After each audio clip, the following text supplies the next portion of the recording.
Ito ang oras ng panalangin. Panalangin para sa media at sining. Ang mga petisyon na nilalaman ng panalangin ito ay hinango sa mga katuruan ng salita ng Diyos, ang Biblia.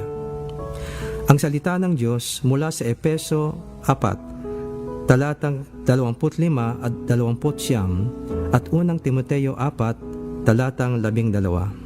Kaya huwag na kayong magsisinungaling. Ang bawat isa'y magsabi ng katotohanan. Huwag kayong gumamit ng masasamang salita.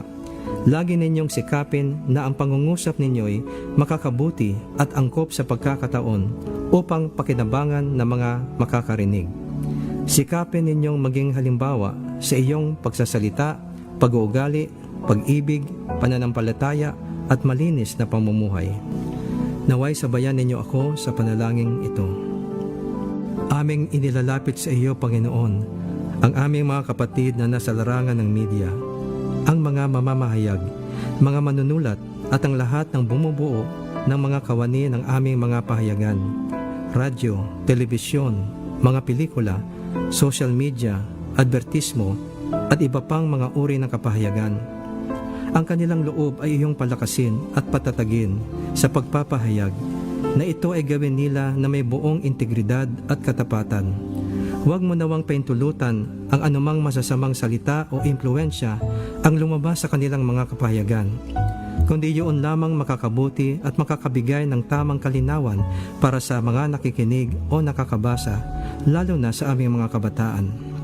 Naway ang mga bagay lamang na totoo, kagalang-galang, matuwid, malinis at kapuri-puri ang mangibabaw sa kanilang puso at isipan.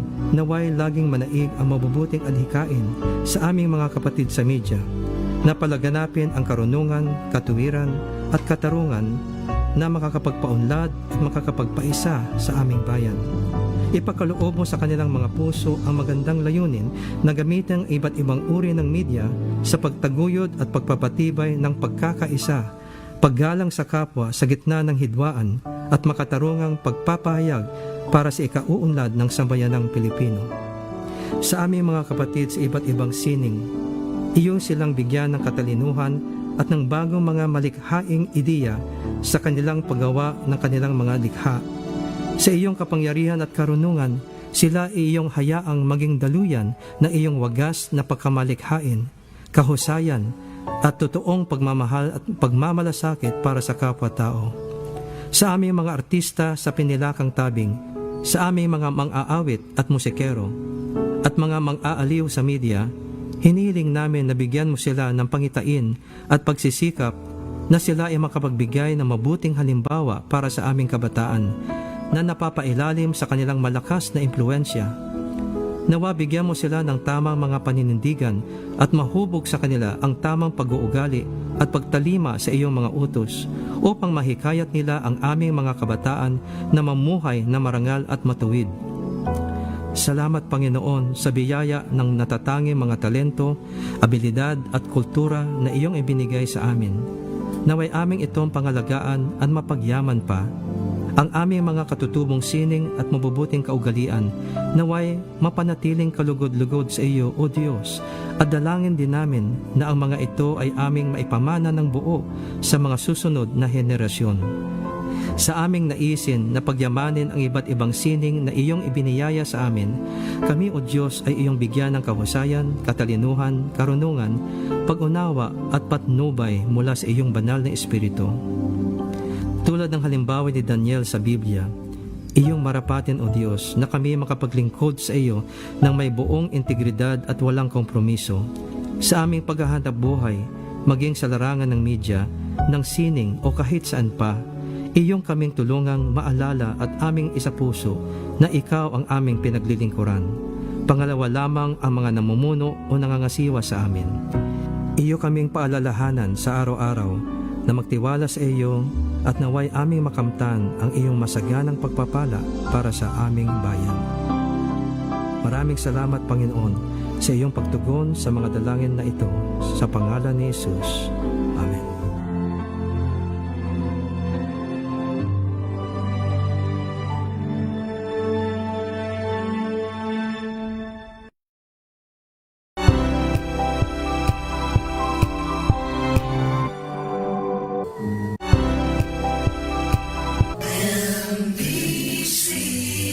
Manila Broadcasting Company.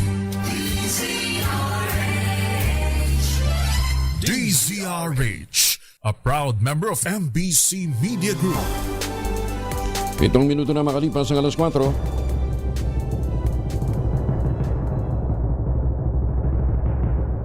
And the Golden Dove for Best Science and Technology Journalist goes to Angelo Palmones, DZRH. Ito na ang 28th KBP Golden Dove Awardee, Best Science and Technology Journalist, si Angelo Palmones sa Magandang Umaga, Pilipinas.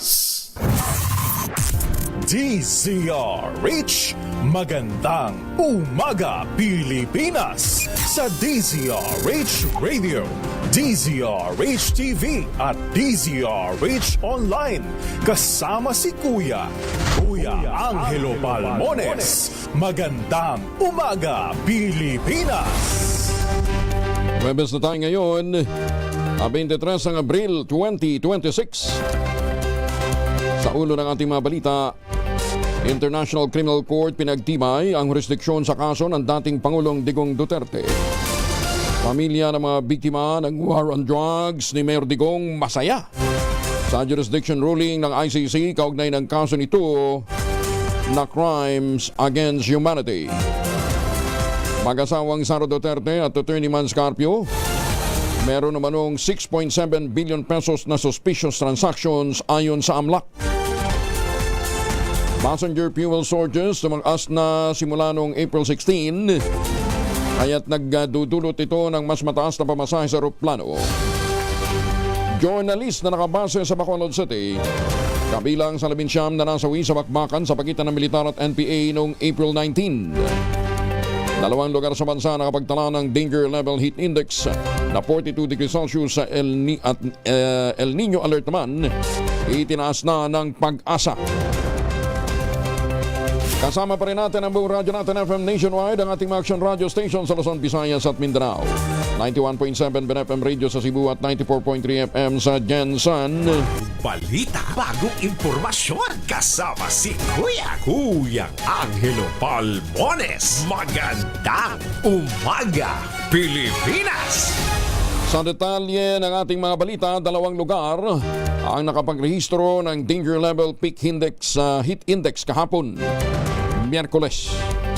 Ayon sa Pag-asa, kapwa nakapagtala ng 42 degrees Celsius ang Apari, Cagayan at Cotabato City. Ito na yung kalawang sunod na araw na nakapagtala ang Apari ng danger level na heat index matapos na makapagtala ng 42 degrees peak noong Martes. Ang heat index na mula 42 hanggang 51 degrees Celsius ay nasa danger level na dahil sa mas mataas ang posibilidad na magkaroon ng heat cramps o heat exhaustion na maaari pang humantong sa heat stroke kapag na-expose ng matagal sa init. Samantala, itinasama ng Pag-asa ang El Nino alert sa bansa na inaasang tatama sa pagitan ng Hunyo hanggang Agosto ngayong taon. Mula sa watch ay tinaas na ng Pag-asa sa alert ang kanilang El Nino monitoring status simula pa kahapon. Paliwanag ng Pag-asa Administrator na si Nathaniel Sarbando, ang El Nino ay karaniwang nagdadala ng Toyota kaysa normal na kondisyon kasama ang dry spell at drought sa ilang bahagi ng bansa. Nako, ngayon problema tayo, bumabagsak ang harvest dahil mahal ang fertilizer at saka ibang pang mga farm inputs. Tapos masusundan naman ang drought. Nasunog ang isang bahagi ng kabundukan ng Sierra Madre sa bayan ng Kalayaan noong Martes. Ayon sa mga bumbero, tumagal ang forest fire ng halos 11 oras, sumabot sa ikalawang alarma bago tuloy ang napula alas 4 na ng hapon. Kabilang sa naapektuhan ng sunog ang 3 ektaryang kagubatan ng Barangay San Juan. Patuloy pang iniimbestigahan ng maturidad ang sanhi ng sunog habang pinapaalalahanan ng publiko na maging maingat, iwasan ang anumang aktibidad na maaaring magdulot ng sunog o forest fires. Arestado naman ang 2 Chinese nationals matapos mahulihan ang nasa 278 million pesos na halaga ng shabu sa ikinasang bypass operation sa Quezon City. Bukod sa 41 kilo ng ilegal na droga, na-recover din ng PDEA at ng PNP ang isang Hong Kong passport, isang Hong Kong International Driver's Permit at 2 cellphone. Nakuha din ang isang Toyota Fortuner marked bypass money. Nagugat ang operasyon sa natanggap na tip ng mga otoridad kaugnay ng illegal drug transaction ng mga suspect na naharap sa kasong paglabag sa Comprehensive Dangerous Drugs Act of 2002. Babala ni PDEA Director General Isagani Neres, mananatiling mapagmatyag ang otoridad sa mga dayuhang sangkot sa mga illegal na droga sa bansa. Arestado din ang dalawang third-class cadet ng Philippine National Police Academy na sangkot sa panibagong insidente ng hazing sa loob mismo ng kanilang barracks. Walang kadala-dala. Kinumpirma ng bagong PNPA Director na si Brigadier General Rodrigo Maranan. Nasa kustodiya na ng Silang Cavite Municipal Police Station ang mga suspect na umunoy nanakit ng dalawang bagitong kadete. Ayon kay Maranan, nabuking ang bagong hazing incident nang makitaan ng mga pasa sa talampakan ng mga biktima habang isinasagawa ang regular na body check-up. Dito inamin ng mga bagitong kadete na pinalo sila ng yantok ng kanilang singers dahil sa manoy pabagal-bagal nilang pagkilos. Nadidismisin natin sila due to the recommendation of the investigation officers. At nakita natin na may mga administrative lapses at violation ng batas yung ating anti-hazing law. Ay, nako, sinayang nyo. Formal lang sinampahan ang kaso sa Imus Provincial Prosecutor's Office ang 7 kadete din at 2 opisyal ng pulisya kaugnay ng hazing incident sa loob ng Philippine National Police Academy noong April 13 o April 3. Ayon kay PNPA Director Major General Samuel Maranan, nahaharap ang 7 akusado ng paglabag sa anti-hazing law. Ang 2 police officer naman ay kumakaharap ng command responsibility. Kabilang sa mga ito sina Cadet 3rd Class Harold Lucop Hepe. Cadet 3rd Class Lance Elroy Ginitaran Gay Ramon. 3rd Class Cadet Michu Legarda Escalante. 3rd Class Renz Matthew Abuhan Cotabba. Cadet 3rd Class Renald Perfecto Brunio. Cadet 2nd Class James Baldasan Bandao. Cadet 2nd Class Christopher Fernandez Dayag. Naku, malapit na sana graduate. Tactical Officer of the Day na si Major Mark Anthony Kailing. At ang non-commissioned officer na tactical officer din si Police Senior Master Sergeant Silverio Dolorpino Jr. Magandang umaga, Pilipinas! 3 hepe naman ang pulisya sa lalawigan ng Laguna.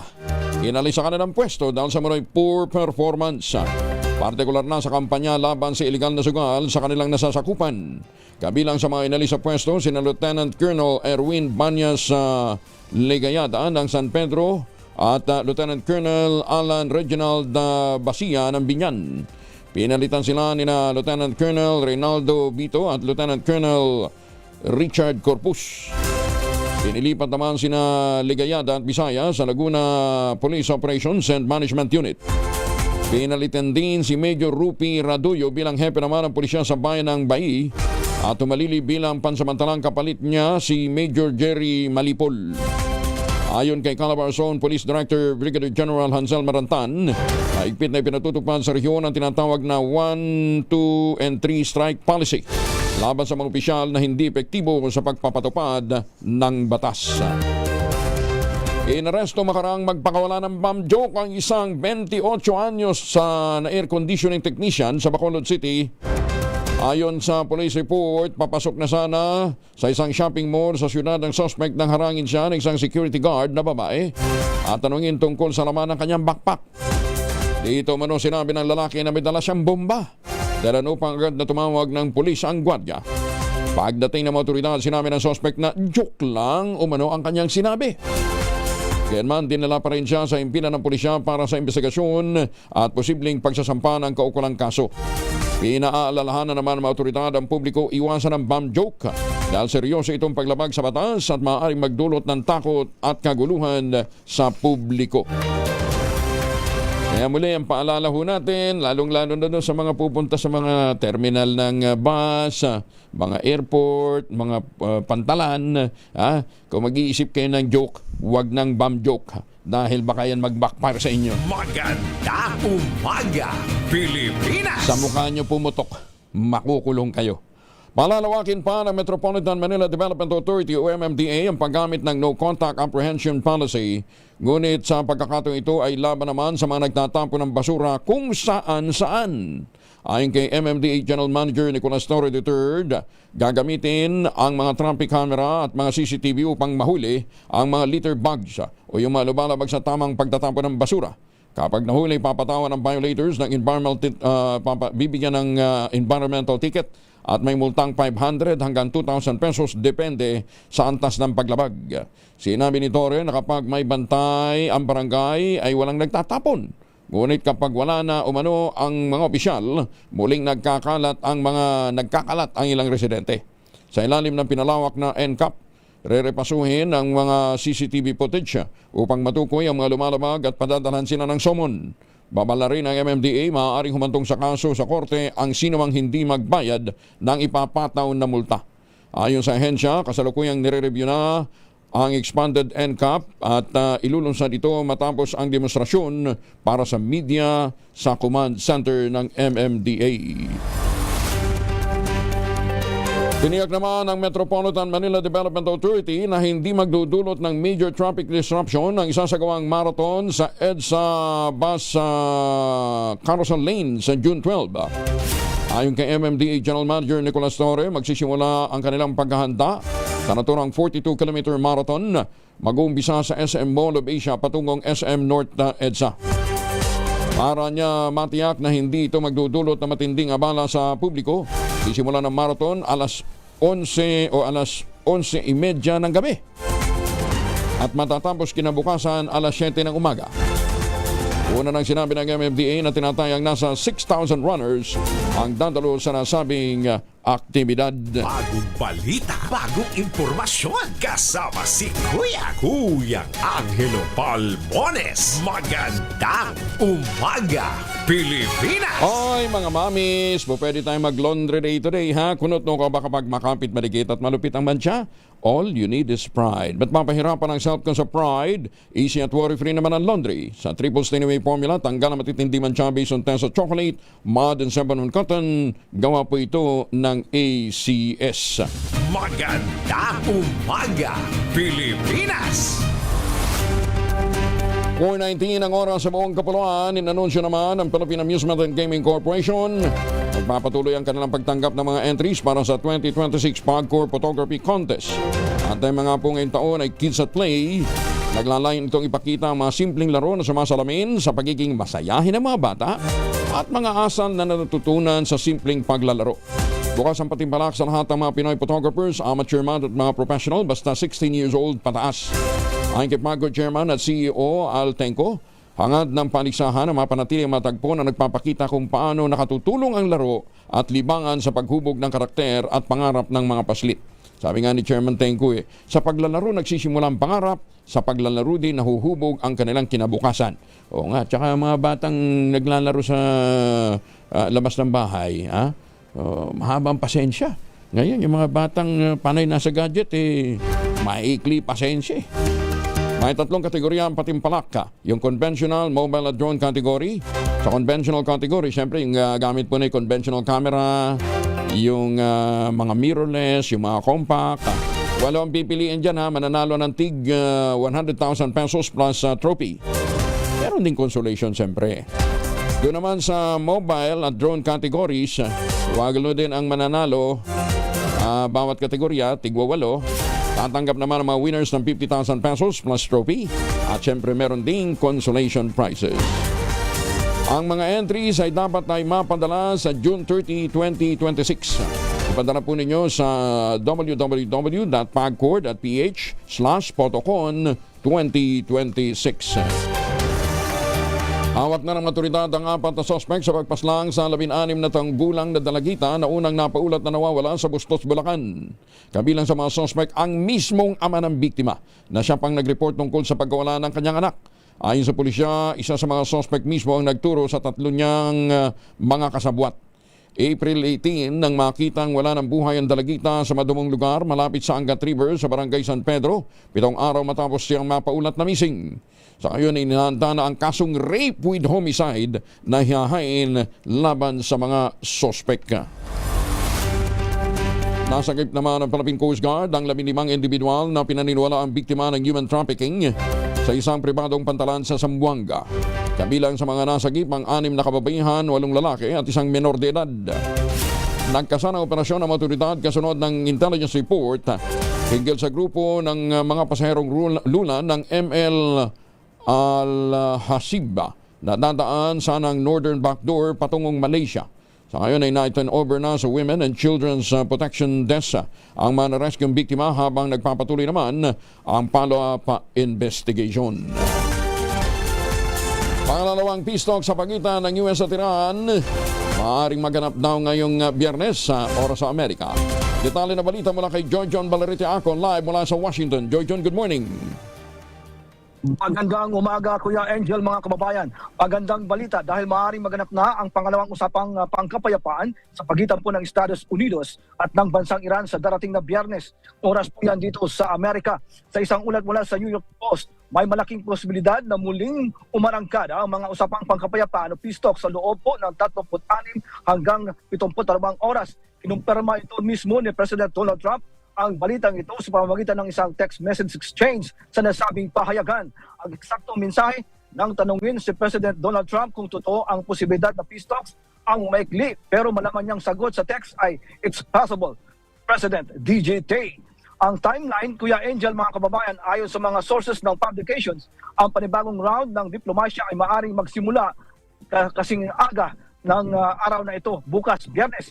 Ibig sabihin nito, Kuya Angel, sa loob ng 3 hanggang 5 araw, malalaman ngayong Biyernes ay baka magkaharap muli ang mga leader para pag-usapan ang tigil putukan at ang pagbubukas ng Strait of Hormuz.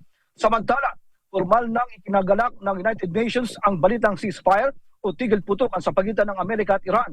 At ayon kay UN Secretary General Antonio Guterres, isa itong napakalagang hakbang para humupa ang tensyon at magbigay ng espasyo para sa diplomasya.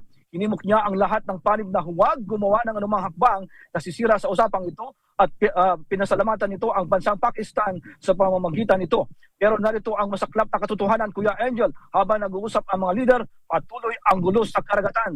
Sa Strait of Hormuz, iniulat ng United Kingdom Maritime Trade Operations na may isang cargo vessel ang pinaputukan at isa namang container ship ang napinsala matapos atakihin ang isang armadong barko. Mabuti na lamang at ligtas ang mga nasabing mga tripulante. Nababahala naman si International Maritime Organization Secretary General Arsenio Dominguez na extremely volatile o napakadelikado pa rin ang sitwasyon doon sa Strait of Hormuz. Sa tala po, nasa 20,000 seafarers ngayon ang nasa Strait of Hormuz. Kasama na dyan ang daang-daang mga Filipino seafarers ang naiipit sa gitna ng karagatan at dumaranas ng matinding stress habang may mga lumilipad na missile sa ibabaw nila at panawagan ng UN, itigil ang walang habas ng pag-atake at ibalik ang kalayaan sa pagdalayag sa nasabing karagatan. Angel. Pero yung mga barko namang binabanggit mo, tuloy-tuloy, umuusad, hindi siya man nakatenga. Umuusad sila, Kuya Angel. Pero pag may humaharang ng mga Iran forces o US forces, sila ay bumabalik. Oh, bumabalik saan? Kasi may kalayuan na rin may kalayuan na rin. Akala ko ang hinaharang lang ng US ay yung mga barkong palabas ng Iran.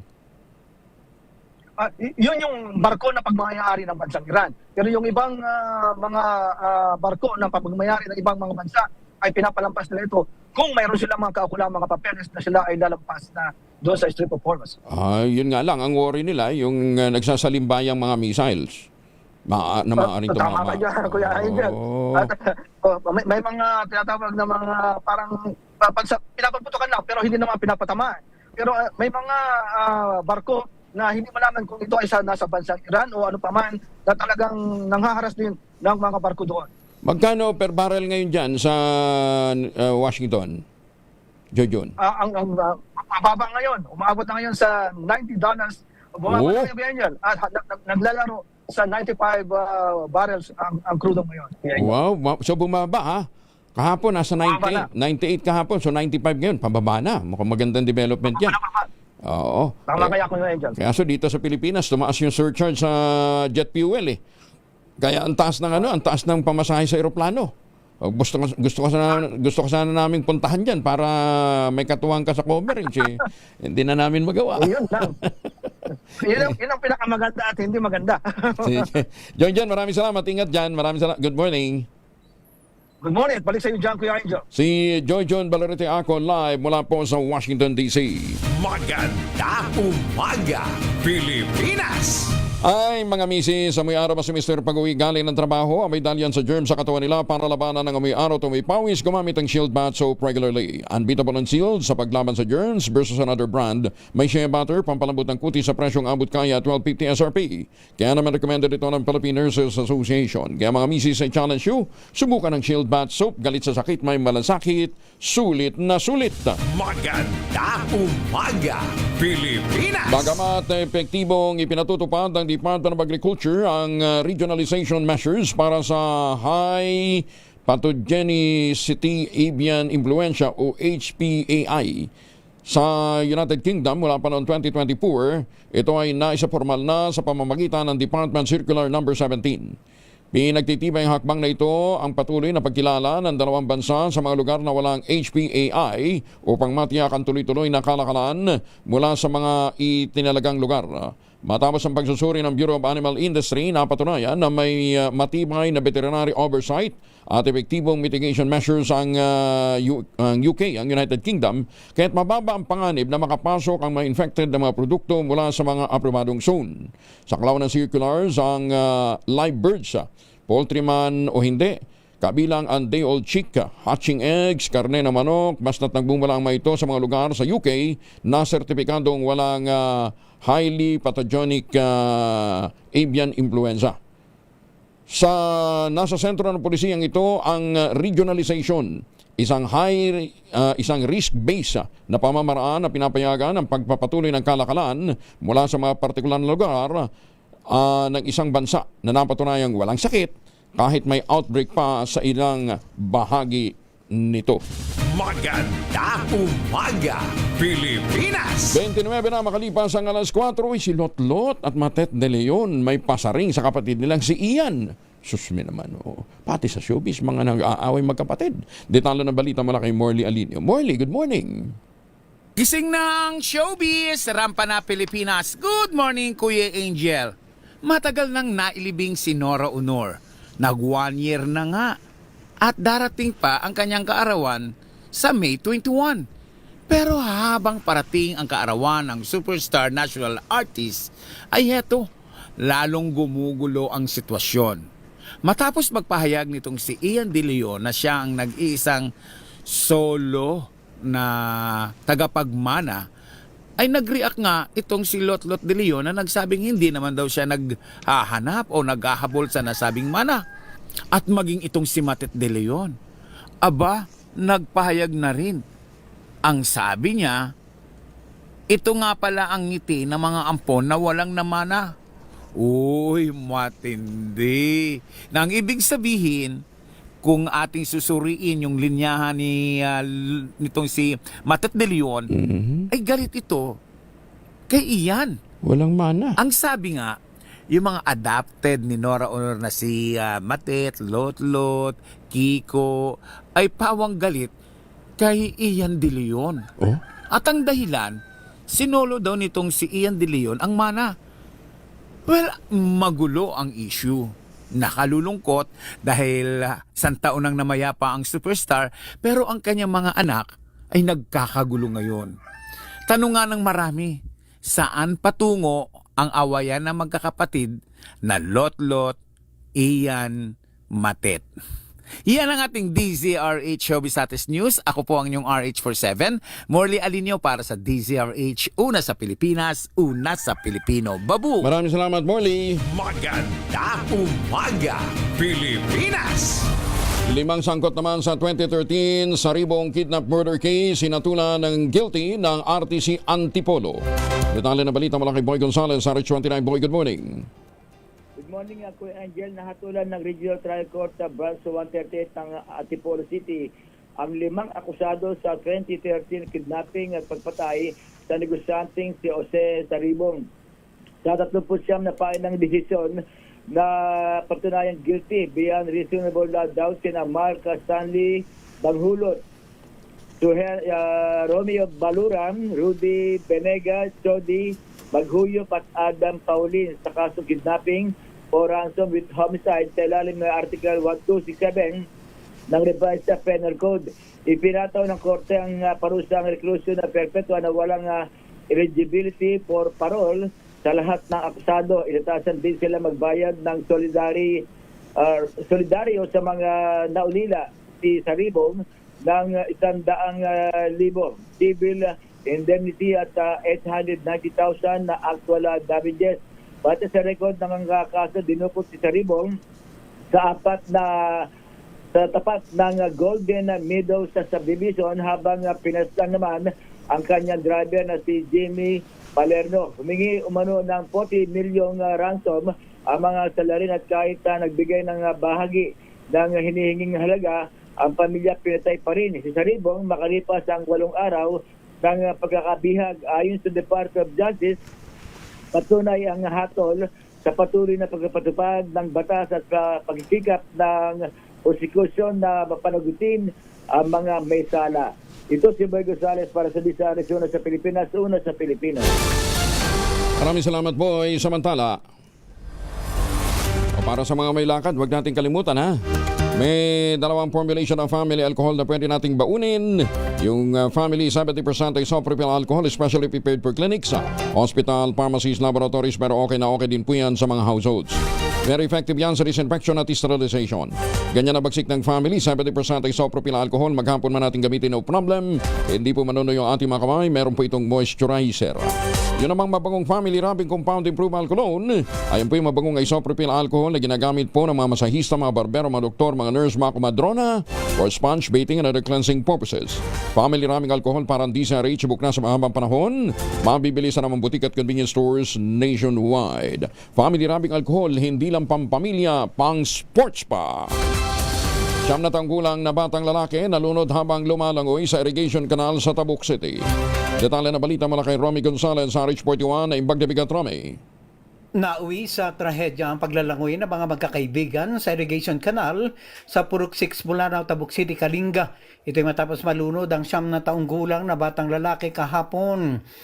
Batay sa inisyal na report, ang biktima na mula sa Tinglayan ay lumalangoy sa irrigation canal pasado alas 2 kahapon nang tangkain itong tumawid sa tubig patungo sa kabilang bahagi ng kanal. Subalit nabigay ito sapagkat tinangay siya na malakas na agos ng tubig.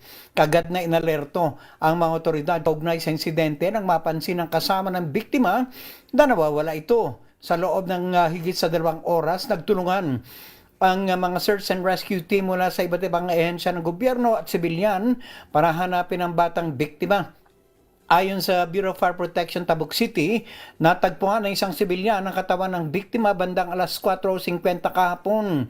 Sinubukan pa nilang revive ang biktima at sinugod sa pagamutan, subalit binawi na ito ng buhay. Ito si RH41 Romy Gonzalez para sa DZRH, una sa Pilipinas, una sa Pilipino. Maraming salamat, Romy. Diyos te Gina. Sa mga magsiswimming, mag-ingat. Posibleng lumobo ng hanggang 4.8 million metric tons ang importation ng bigas ng Pilipinas ngayong taon.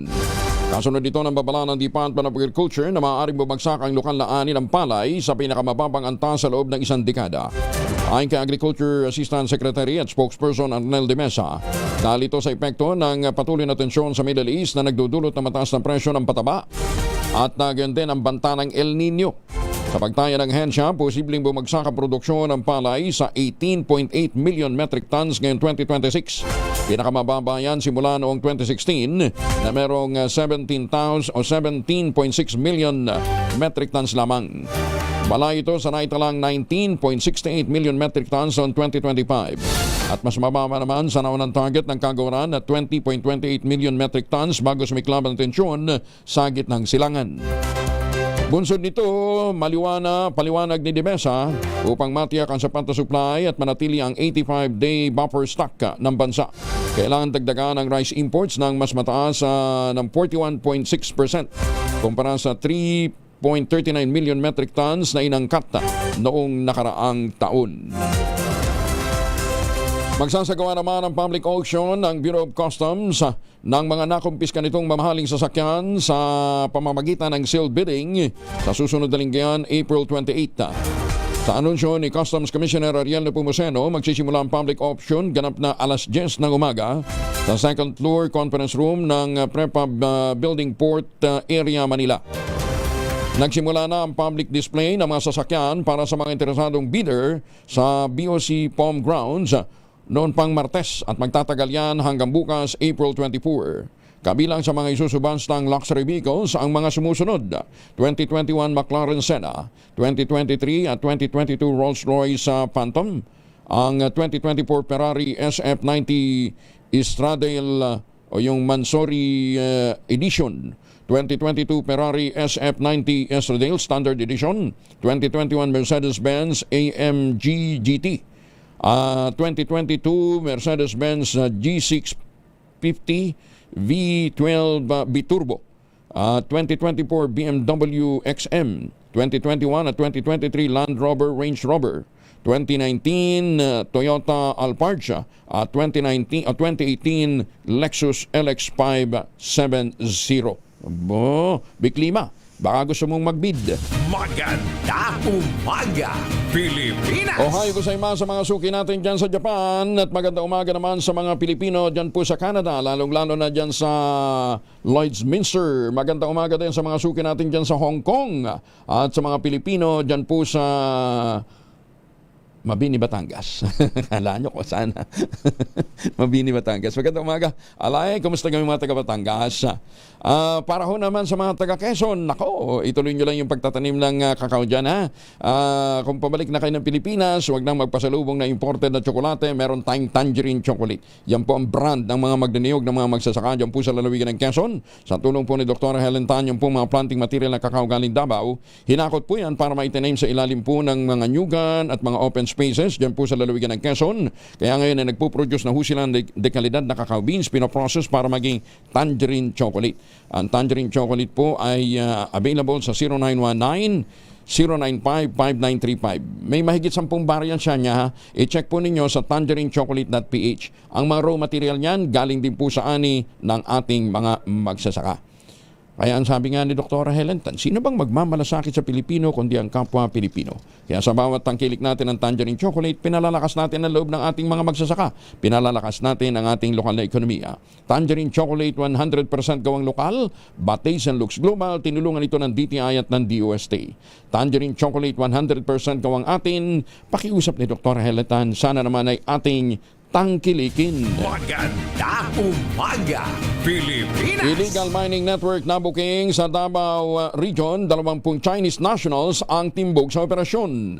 Detalye na balita mula kay Jun Soter mula sa Action Radio Davao. May buntag ni mo, Jun.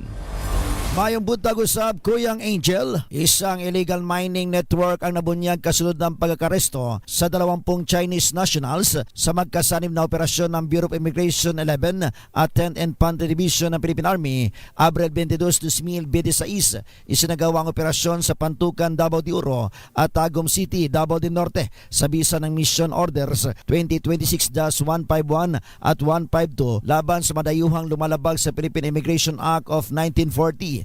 Habang ipinapatupad ang operasyon, nadiskubre ng mga otoridad ang illegal na pagmimina sa lugar matapos mabigong mapakita ng kaukulang permit ang mga suspek. Na-recover din ang iba't ibang mineral resources, heavy equipment, eksplosibo at mga uniform na pinaniwala ang may kaugnayan sa operasyon. Sa paunang investigasyon, napag-alaman na ang mga naaresto ay pawang mga tourist visa ngunit overstaying na. Dahilan upang managot sa paglabag sa batas, inihanda na rin ang posibleng pagsasampa ng kaso ilalim sa Philippine Mining Act of 1995. Lumabas din sa investigasyon na matagal nang sangkot ang madayuhan sa small-scale illegal mining sa lugar, kabilang ang pagkuha ng ginto at iba pang mineral nang inihinalang ipupuslit palabas ng bansa. Ayon kay Major General Alvin Luzon, Commander ng 10th Infantry Aguila Division, mahalaga ang koordinasyon ng iba't ibang ahensya upang matugunan hindi lamang ang paglabag sa immigration laws, kundi pati ang mga gawaing nagbabanta sa likas yaman at seguridad ng bansa. Patuloy ang masusing investigasyon ng mga otoridad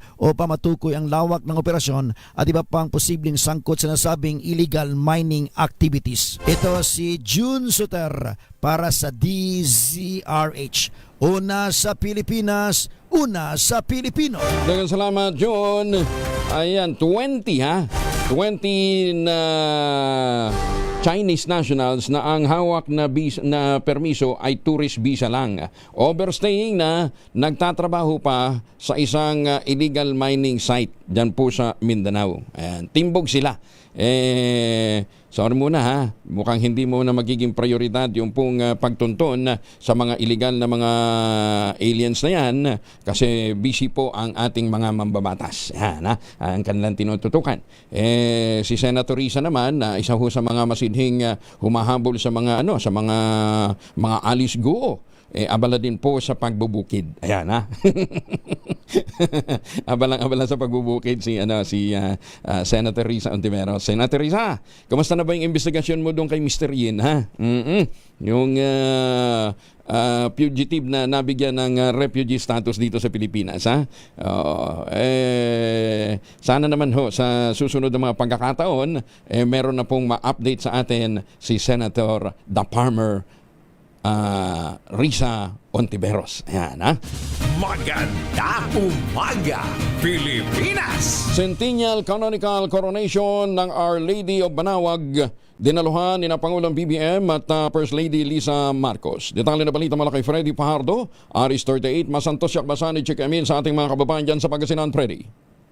Masantos siya kabusan, Kuyang Angel. Umaga pa lamang kahapon dumating na sila Pangulong Bongbong Marcos Jr. kasama ang First Lady Lisa Araneta Marcos sa Manawag Church para umattend ng misa na pinangunahan ni Lingayen Dagupan Archdiocese Bishop Socrates Villegas at ang Papal Nuncio. Napakaraming mga deboto, opisyal ng simbahang katoliko at mga opisyal ng pamalaan gaya nga nila PBBM at First Lady. Dar Secretary Conrado Estrella III at marami pang ibang mga opisyal ng national government ang dumalo. Ganon din ang mga opisyal ng Pangasinan sa naganap na Centennial Canonical Coronation of Our Lady of Manawag kahapon. Bandang alas 4 ng hapon kahapon inilabas na sa simbahan ang imahe ng Our Lady of the Most Holy Rosary of Manawag matapos ang Fiesta Mass para sa grand procession na halos hindi mahulog ang karayon sa dami ng tao na ayon kay Pangasinan Police Director Colonel Arbil Merculio ay naging mapayapa naman at tahimik sa kabuuan. Umabot ng nasa 1,000 pulis, Philippine Army, Bureau of Protection, Philippine Coast Guard ang umantaboy sa kaganapan kahapon kung saan tinatayang nasa 100,000 katao ang dumalo sa okasyon. Mula sa Action Radio Pangasinan, ito si Freddy Pajardo, Aristarte Taguulat para sa Disharis, una sa Pilipinas, una sa Pilipinas. Maraming salamat, Freddy.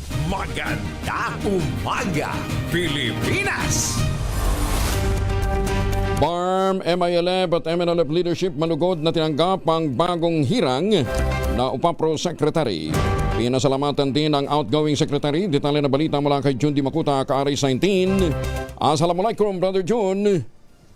Alaikum Brother Angel. Sa kanyang pagbitiw bilang UPAPRO Secretary, pinapurihan at pinasasalamatan ni BARM Chief Minister Abdul Rauf Makakwa ang hindi matatawarang dedikasyon ni outgoing Secretary Carlito Galvez Jr. sa pagtupad sa kanyang tungkulin, partikular sa usapin ng peace process ng GPH at ng MILF.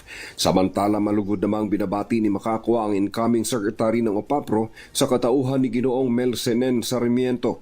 Ikinalulugod ng BARM Chief Minister na makatrabaho si Sarmiento na nakabatay sa prinsipyo ng tiwala at respeto na may kaparehong commitment sa pagpapatuloy ng bunga ng peace process sa Bangsamoro Region.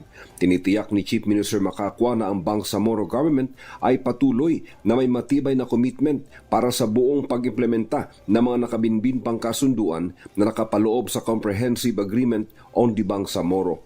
Positibo namang tinatanggap ng MILF ang paghirang sa bagong UPAPRO Secretary, habang pinasasalamatan din si outgoing Secretary Carlito Galvez Jr.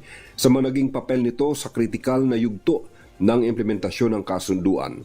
Inihayag ni MILF Peace Implementing Panel Chairman Muhager Iqbal na ang tunay na sukatan ng new leadership sa UPAPRO ay ang maimplementa ng national government ang mga natitirang kasunduan sa ilalim ng CAB. Mainit ding tinatanggap sa hanay ng MNLF ang magtalaga ni Pangulong Marcos Jr. kay Secretary Mel Senen Sarmiento. Sa pahayag mula kay MNLF Chairman Minister Muslimin G. Sema, umaasa ang Bangsamoro government na maipatupad ng tama ang kasunduan na ipinaglaban sa mahabang struggle for self-determination ng Bangsamoro people. Mula sa Central Mindanao, RH19, June Dimakutak, DZRH, una sa Pilipinas, una sa Pilipino. Sukran Jun, maraming salamat. Sino naman yung pangatlong cabinet member na magre-resign na rin daw? Ha? Kasi busit na. Meron pong isang hindi naman taga-ahensya niya, galing sa isang ibang ahensya, pero doon nag-uupisina. At yan doon nagdidikta kung ano mga gagawin, ano yung mga proyektang gagawin doon sa kanyang office. Kaya si Secretary, busit na. Kaya lang ala siyang magawa. Isa umano sa 19 na mga nasawi sa engkwentro sa pagitan ng Philippine Army at New People's Army sa Negros Occidental ay isang journalist at cultural worker. Inilalang biktima na si RJ Nicole Ledesma, isang manunulat para sa Paghimutad, isang alternative media outlet sa probinsya at miyembro ng Alter Media Network. Si Ledesma ay nagsilbing ikapitong nominee ng Kabataan Party List noong 2022 elections. Ayon sa 79th Infantry Battalion ng Philippine Army, ang insidente ay isang lehitimong engkwentro laban sa Northern Negros Front ng NPA. Nasa ilalim ito ng pamumuno ni Roger Pabiliar alias Tapang, kung saan kasama si Pabiliar sa mga napatay kasama ang ipang hinihinalang leader ng grupo. Si Pabiliar po ay may patong na 2 milyong piso sa kanyang ulo at matagal nang inirereklamo ng mga residente ng probinsya dahil ito po ay sangkot din sa summary execution ng 36 na mga residente ng lugar. Yan man, may mga ulat din nagsasabing si Ledesma kasama ang isang dayuhang Dutch national at iba pang cultural worker ay nasa isang hiwalay na komunidad lamang para magsagawa daw ng pananaliksik at habang nakikipamuhay sa mga magsasaka nang mangyari ang bakbaka na kalaunan ay naging isang running gun battle. Wala pang kumpirmasyon ng Philippine Army sa pagkamatay ni Ledesma. Kinundi na naman ng UP Office of the Student Regent ang pagkakapaslang sa isa pang mag-aaral ng UP Diliman at konsehal o council member ng UP Diliman Student Council, si Alicia Alano, nakasama rin umano sa 19 na nasawi sa engkwentro sa Taboso, Negros Occidental. 48 na makalipas ang alas 4 ng umaga, 6 na wanted person, kabilang ang isang most wanted, arestado naman sa Olongapo. Detalye na balita mula kay Danny Kumilang, RH37. Danny, good morning. Arestado ang 6 na individual na may nakabimbing warrant of arrest, kabilang ang isang most wanted person sa sinagawang pinaigting na manhunt operation ng Olongapo City Police. Ayon sa pulisya, ang mga naaresto ay sangkot sa iba't ibang kaso gaya ng paglabag sa Republic Act 9262, Republic Act 7610, acts of lasciviousness, theft at reckless imprudence resulting in serious physical injuries. Kasalukuyang nasa kustodiya na ng pulisya ang mga suspect at nakatakdang iharap sa korte para sa kaukulang paglilitis. Danny Kumilang, RH37, DZRH, una sa Pilipinas, una sa Pilipino. Maraming salamat, Danny. May pamakikayungan sa mga suki natin dyan po sa Pampanga. Maganda umaga, Pilipinas! Ay, magandang umaga ho sa mga Pilipino dyan po sa Lloydsminster, Canada. Uy, sa ating mga suki dyan sa sa London. Good morning. Lalong-lalo na po sa mga suki din natin sa Australia. Good morning po sa inyo. Tumutok sa DZRH at manalo ng instant 1,000 pesos sa Malakas promo kasama ang Pride Detergent. Malakasan ang makinig at manood sa DZRH! Mahingagan sa mga taga-Bayawan City, Negros Oriental, ang tropa ni Sheryl Alparo kasama ang Pride Detergent ay nandyan po sa Mandaluyong City. Nasa loob ba? Sa labas? Ayan. Nasa Barangka Drive ho sila, ha? Ayan. Kaya sa mga taga-Barangka Drive, Mandaluyong City, lakasan na ninyo ang inyong mga radyo, telebisyon. Nandyan si Sherwin Pogi Alparo kasama ang kanyang tropa with the Pride Detergent. Ready na ba kayong tandaan ang ating word of the day para manalo ka ng DZRH mini component? Eto na! Ang ating word of the day ay propensity. Propensity. Sa Tagalog ay pagkahilig. Sa Ilocano ay pasnek. Ayan, ha? Propensity. Maganda umaga, Pilipinas! Posibleng tumaas ng 30% ang presyo ng kondom epekto ng sigalot sa Middle East. Naku, bentong. Paano ito? Kasunod dito ng babala ng Carex, ang pinakamalaking tagagawa ng kondom sa mundo. Ayon sa Carex CEO na si Go Myakyata, Posibleng mapilitan ang kumpanya na itaas ang presyo ng kanilang produkto mula 20% hanggang 30% bunsod ng nararanasang chokehold sa Strait of Hormuz simula pa ng Pebrero na nagresulta na ng pagkantala ng mga mahalagang materyales.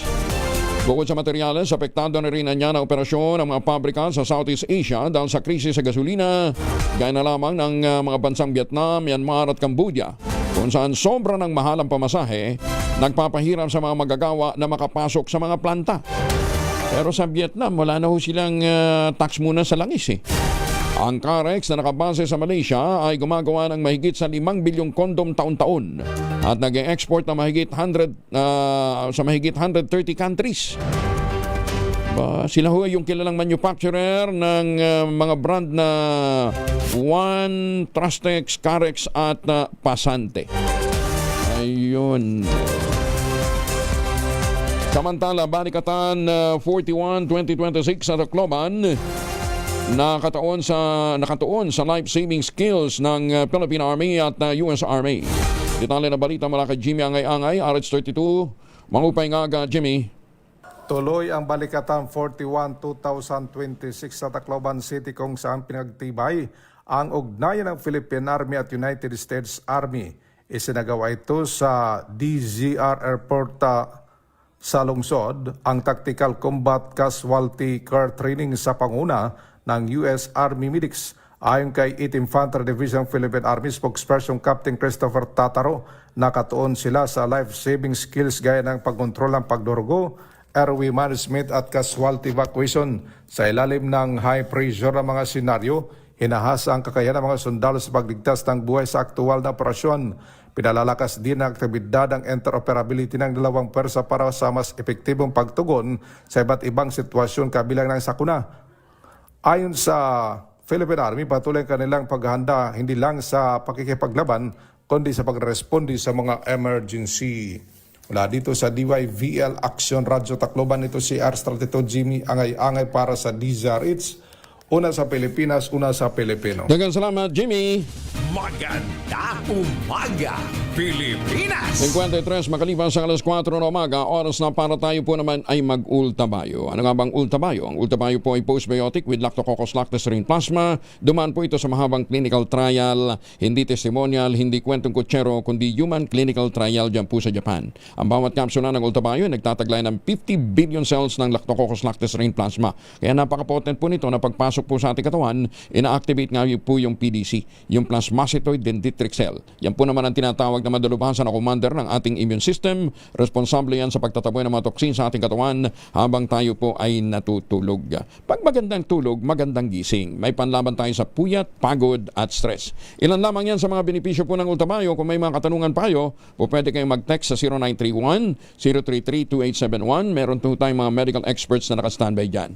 Ang ultabayo ay rehistrado sa Food and Drug Administration, halal certified. Available yan sa Mercury Drug, HB1 Plus Pharmacy, Curamed Pharmacy at Amesco Drug. At kapag bumili ka ng isang box ng ultabayo postbiotic yung 30 capsules sa alinmang Mercury Drug store sa buong bansa, makakakuha ka ng free 100 pesos Mercury Drug gift certificate. Promo runs until July 31, 2026 only. Per DOH FDA CFR permit number 0981-0/2025. Mahalagang paalala, ang ultabayo ay hindi gamot, hindi dapat gamitin panggamot sa anumang uri ng sakit. Maganda umaga, Pilipinas! Northern Samar Provincial Jail kabilang sa binisita ng provincial government ng Bataan para sa kanilang benchmarking activity para pag-aralan ng mga programang ipinatutupad sa loob ng pasilidad. Detalye na balita mula kay Jane Galit Bantayan, RH34. Ano naman ang natutunan nila? Kabilang ang Northern Samar Provincial Jail na pinuntahan ng mga officials mula sa Bataan Provincial Government sa panguna ng kanilang Provincial Health Officer bilang bahagi ito ng kanilang benchmarking activity. Nito lang linggo ay dumating sa lalawigan ng Northern Samar ang nasabing team para sa kanilang benchmarking activity upang pag-aralan ang mga pagpapatupad ng programang pangkalusugan dito sa lalawigan na maaaring maipatupad din ng provincial government ng Bataan. Kabilang rin sa kanilang binisita ang Northern Samar Provincial Hospital. Layunin naman ang kanilang pagbisita upang malaman ang may pinapatupad na programa na nasabing pasilidad o ng Northern Samar Provincial Jail o mga best practices na maaaring ma-adapt o mai-replicate sa kanilang probinsya na makakatulong naman sa pagpapalakas ng mga correctional management program sa kanilang lugar. Kasunod ito sa malaking pagbabago ng Northern Samar Provincial Jail kung saan binigyan ng prioridad ng provincial government. Kabilang dito ang pagbibigay ng kabuhayan sa mga preso, kabilang ang babuyan, gulayan, palisdaan, bakery at iba pang kabuhayan. Pagpapatupad ng edukasyon sa loob sa pamamagitan ng alternative learning system at pagpapatupad ng sports competitions at nagbuo rin ng concert sa loob ng mismong mga performer ay mga preso. Bahagi ito ng rehabilitation process nitong mga PDL upang paghahanda sa kanilang pagbabalik komunidad. Mula sa Aksyon Radyo Katarman, Arts 34 Jane Galit Bantayan ng DZRH. Una sa Pilipinas, una sa Pilipinas. Daghang salamat Jane Galit Bantayan. Binigyan naman ng go-signal ni Education Secretary Sani Angara ang 14 na lalawigan para simulan ang procurement sa mga proyekto sa pagpapatayo ng silid-aralan kasunod ng paglagda sa Supplemental Memorandum of Agreement sa ilalim ng Classroom Building Program ng Department of Education. Ayon kay Secretary Angara, ang 14 na lalawigan na maaari nang magsimula ng proseso ng pagpapatayo ng classrooms ay ang Ifugao, Sorsogon, Mountain Province, Abra, Quezon, Samar, Ilocos Sur, Pangasinan, Oriental Mindoro, Biliran, Dinagat Island, Misamis Oriental, Southern Leyte at Siquijor. Sinabi ng Angara na bahagi ito ng direktiba ng Pangulong Bongbong Marcos na pabilisin ang pagpapatayo ng mga pasilidad sa edukasyon sa pamamagitan ng pagbibigay ng kapangyarihan sa mga lokal na pamahalaan bilang katuwang sa pagpapatupad ng programa. Sinabi pa ng kalihim sa pamamagitan ng paggamit ng local capacity at knowledge, mas mabilis na magagawa ang mga classroom na kailangan ng mga guro at mga mag-aaral. Ang inisyatibang ito ay nakaangkla sa 2026 General Appropriations Act na nagbibigay ng kapangyarihan sa DepEd na makipag-partner sa DPWH, LGU, AFP Corps of Engineer at private sector upang mapabilis ang konstruksyon ng mga learning facilities. Simula nang maupo sa pwesto si Secretary Angara noong July 2024, isinulong na ng kalihim ang mas flexible, decentralized approach sa konstruksyon ng mga classroom at pinahihintulutan ng mga LGU na i-manage ang procurement at implementasyon habang ang DepEd naman ang mamamahala sa monitoring at pagsunod sa mga regulasyon. Muli namang nabuhay ang isyu ng sobrang pondo ng PhilHealth na inilipat ng gobyerno noong 2024 para gamitin sa iba pang mga proyekto. Kapag papatuloy ng debate sa Korte Suprema hinggil sa pambansang budget mula 2024 hanggang 2026, tinamon ni Senator Bongo na nagsisilbing Vice Chair ng Senate Committee on Finance ang mga economic manager ng gobyerno na dapat panagutin ang mga nasa likod ng paglilipat ng pondo ng PhilHealth. Si Go ay chairman noon ng Senate Committee on Health. Tumutok at maraing tumutol na gamitin sa ibang proyekto ang pondo para sa mga may sakit. Samantala sa gitna naman na nagpapatuloy na fuel crisis, may tanong din ang senador kung ang pondo ng PhilHealth ay nagamit noon sa ibang mga proyekto, magagamit din o bakit daw ngayon may crisis sa langis ay tila daw pahirapan na makahanap ng pondo para matulungan ang milyon-milyong apektado ng fuel crisis. Nangako naman si Senator Go na patuloy nakikilos upang magsilbing watchdog sa pondo ng bayan at tiniyak na anumang hindi nakaprograma o ibinalik na pondo ay gagamitin para sa mga serbisyong medikal at fuel subsidies. Kung ano yung mga excess funds sana na hindi naman importante na nakalaan na pwede pang gamitin po sa susunod na taon.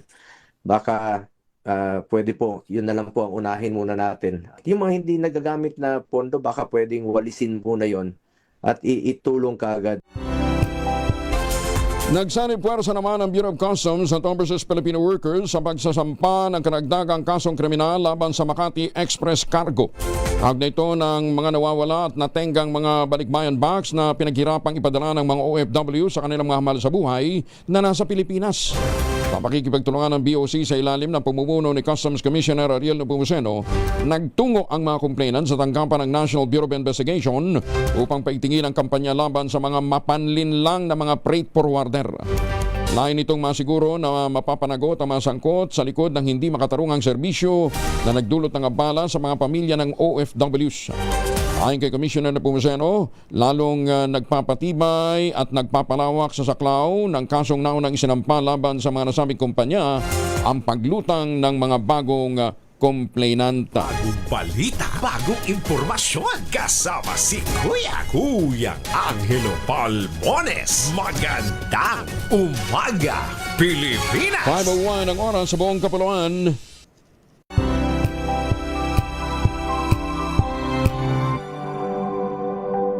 Sa loob ng 86 na taon, DZRH ang naging kaagapay ng mga Pilipino sa balita, sa serbisyo at sa bawat kwento.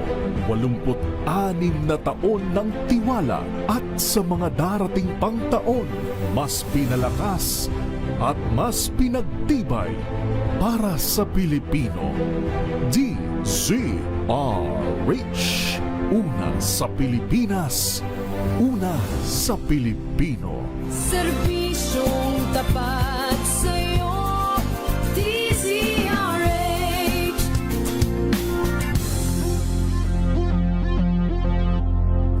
A proud member of MBC Media Group. Magandang umaga, Pilipinas! 2 minuto na makalipas ang alas 5 ng umaga. 23 tayo ng Abril 2026. Ngayon po ay Thursday. Balik tayo sa mga balita. Inatasan ng Korte Suprema ang kampo ng Pangulong Bongbong Marcos magsumite ng kanilang panig o komento sa petisyon na umapelang isailalim ang Pangulo sa komprehensibong physical at mental examination kabilang ang hair follicle drug test. Sa ginanap na anbang session kahapon, tinalakay ng Korte Suprema ang petisyon para sa writ of mandamus na isinampa ni na dating House Speaker Pantaleon Alvarez, Virgilio Garcia, Juan Rania at Raimundo Juania. Inatasan din ng mataas na kapulungan ang mga respondent sa petisyon na magsumite ng kanilang komento sa loob ng 10 araw matapos na matanggap ang abiso.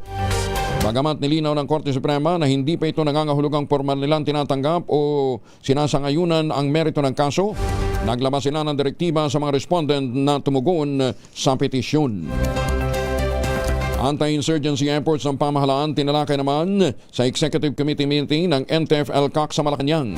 Detalye na balita mula kay Let Narciso, RH14. Let, good morning. Pinangunahan ni Pangulong Bongbong Marcos ang ika-9 na Executive Committee meeting ng National Task Force to End Local Communist Armed Conflict o NTF-ELCAC sa Malacanang. Tinalakay sa pulong ang mga progreso at estratehiya sa pagtugon sa nagpapatuloy na insurgency. Kabilang dito ang pagtugi sa mga natitira pang rebelde, pagpapatupad ng amnesty program ng pamahalaan, barangay development program at reintegration initiatives.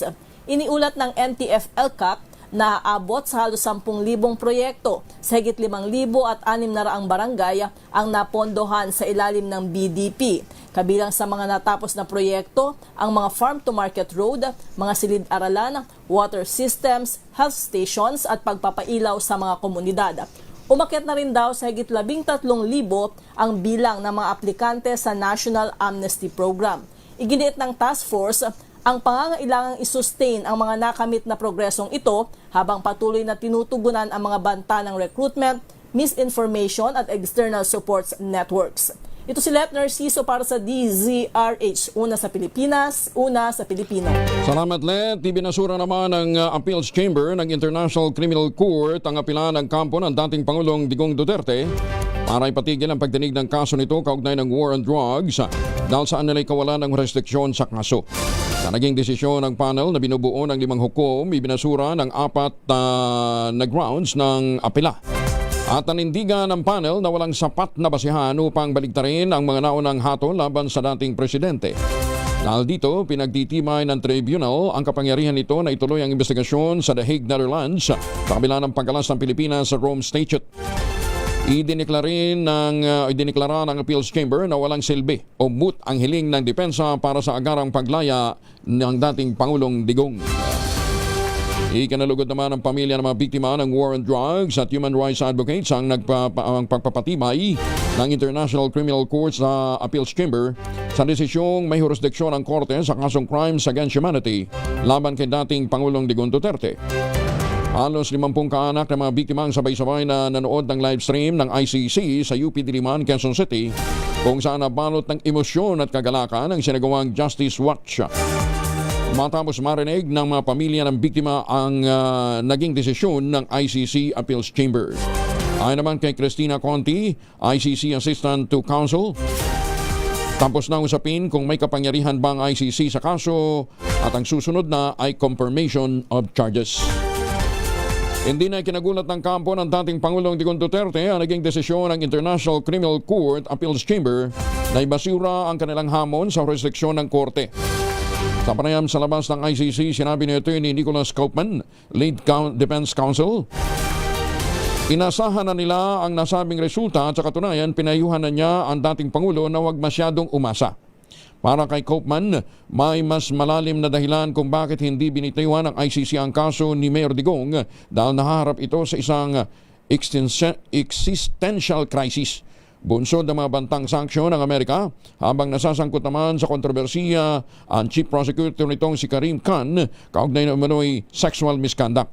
Paliwanag ni Kaufman, may tuturing kasing big catch ng ICC ang kaso ng dating Pangulong Digong kaya't malabong pakawalan na lamang si Duterte ng ganoon kadali. Sinabi pa ni Kaufman, kung pumanig kasi sa kanila ang desisyon, mawawala naman ng saysay ang mga nakatala sa docket ng korte at wala nang gagawin ang tribunal kundi humawak ng mga insignificant na kaso ng human trafficking mula sa Libya. Pinayagan si Vice President Sara Duterte na makabiyahe sa iba't ibang bansa sa Europa at Asia simula ngayong araw hanggang May 15, 2026. Sa konfirmasyon ni Acting Executive Secretary Ralph Recto, magtutungo ang pangalawang Pangulo sa the Netherlands, Belgium, Germany, United Kingdom at South Korea. Sa inuprabahang Travel Authority para sa Vice Presidente, nakasaad na walang gagastusin ang pamahalaan sa kanyang paglalakbay. Magandang umaga, Pilipinas! Teka muna, may huli na si... teka muna, unahin na natin si Sherwin. Maikli lang ito. Sandali lang kay Yusek Ari Perez, ha? At nang sa gayon ay makapagtrabaho na itong ating winner. Tumutok sa DZRH at manalo ng instant 1,000 pesos sa Malacash promo kasama ang Pride Detergent. Malakasan ang makinig at manood sa DZRH! Sherwin, good morning! Ay, nawawala si Sherwin. Sa Zoom. Sherwin. Yuhu. Good morning, Sherwin. Nawala si Sherwin. Magandang umaga, Pilipinas! Dito muna tayo kay... okay na. Sherwin. Hello, ayun. Ayun, pumasok din. Okay, go. Ito na ang ating winner na nagtitinda ng baboy dito sa Barangka Drive sa Mandaluyong City. Magandang umaga, nanay. Good morning, sir. Angelo. Good morning, Nay. Merla Daklan. Si Ate Merla na palagi nakatutok sa DZRH. Sino pa rito mga announcer sa DZRH tuwing umaga? Siyempre, si Angelo Palmores at saka si Angelo Palmores. Ito meron kang 1,000 pieces. Thank you very much, Sir Angelo. Thank you po. Nay, anong probinsya mo, Nay? Nanay Mirna. Thank you very much. Anong probinsya ni Nanay Mirna? Sipo po, sir. Taga Cebu. Asa dapit Cebu? Mahilig sa Cebu lechon. Asa dapit Cebu? Sa Kulon, sir. Sa private. Sa Kulon. Abi ko karkar. Kaya gusto makakaglitsyon. Dalayan na na. Kaora, sir, ang biyahe. Doon lang sa Kulon. Sige. Sa private. Pila ng bata ni mo, ma'am? Pila ka buki mo bata ba? Usara, sir. Usara? Graduate na. Opo, ga-opisina na. Bang-opisina na. Mayor's office. Naanak apo? Naana po, duha. Duha na? Opo, sige. dalawa. Sige. Sige la. Okay.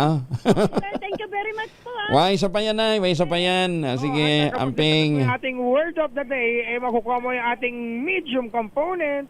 Propensity. Propensity, ibig sabihin mahilig para mga politikong Pilipino, mahilig sa pera.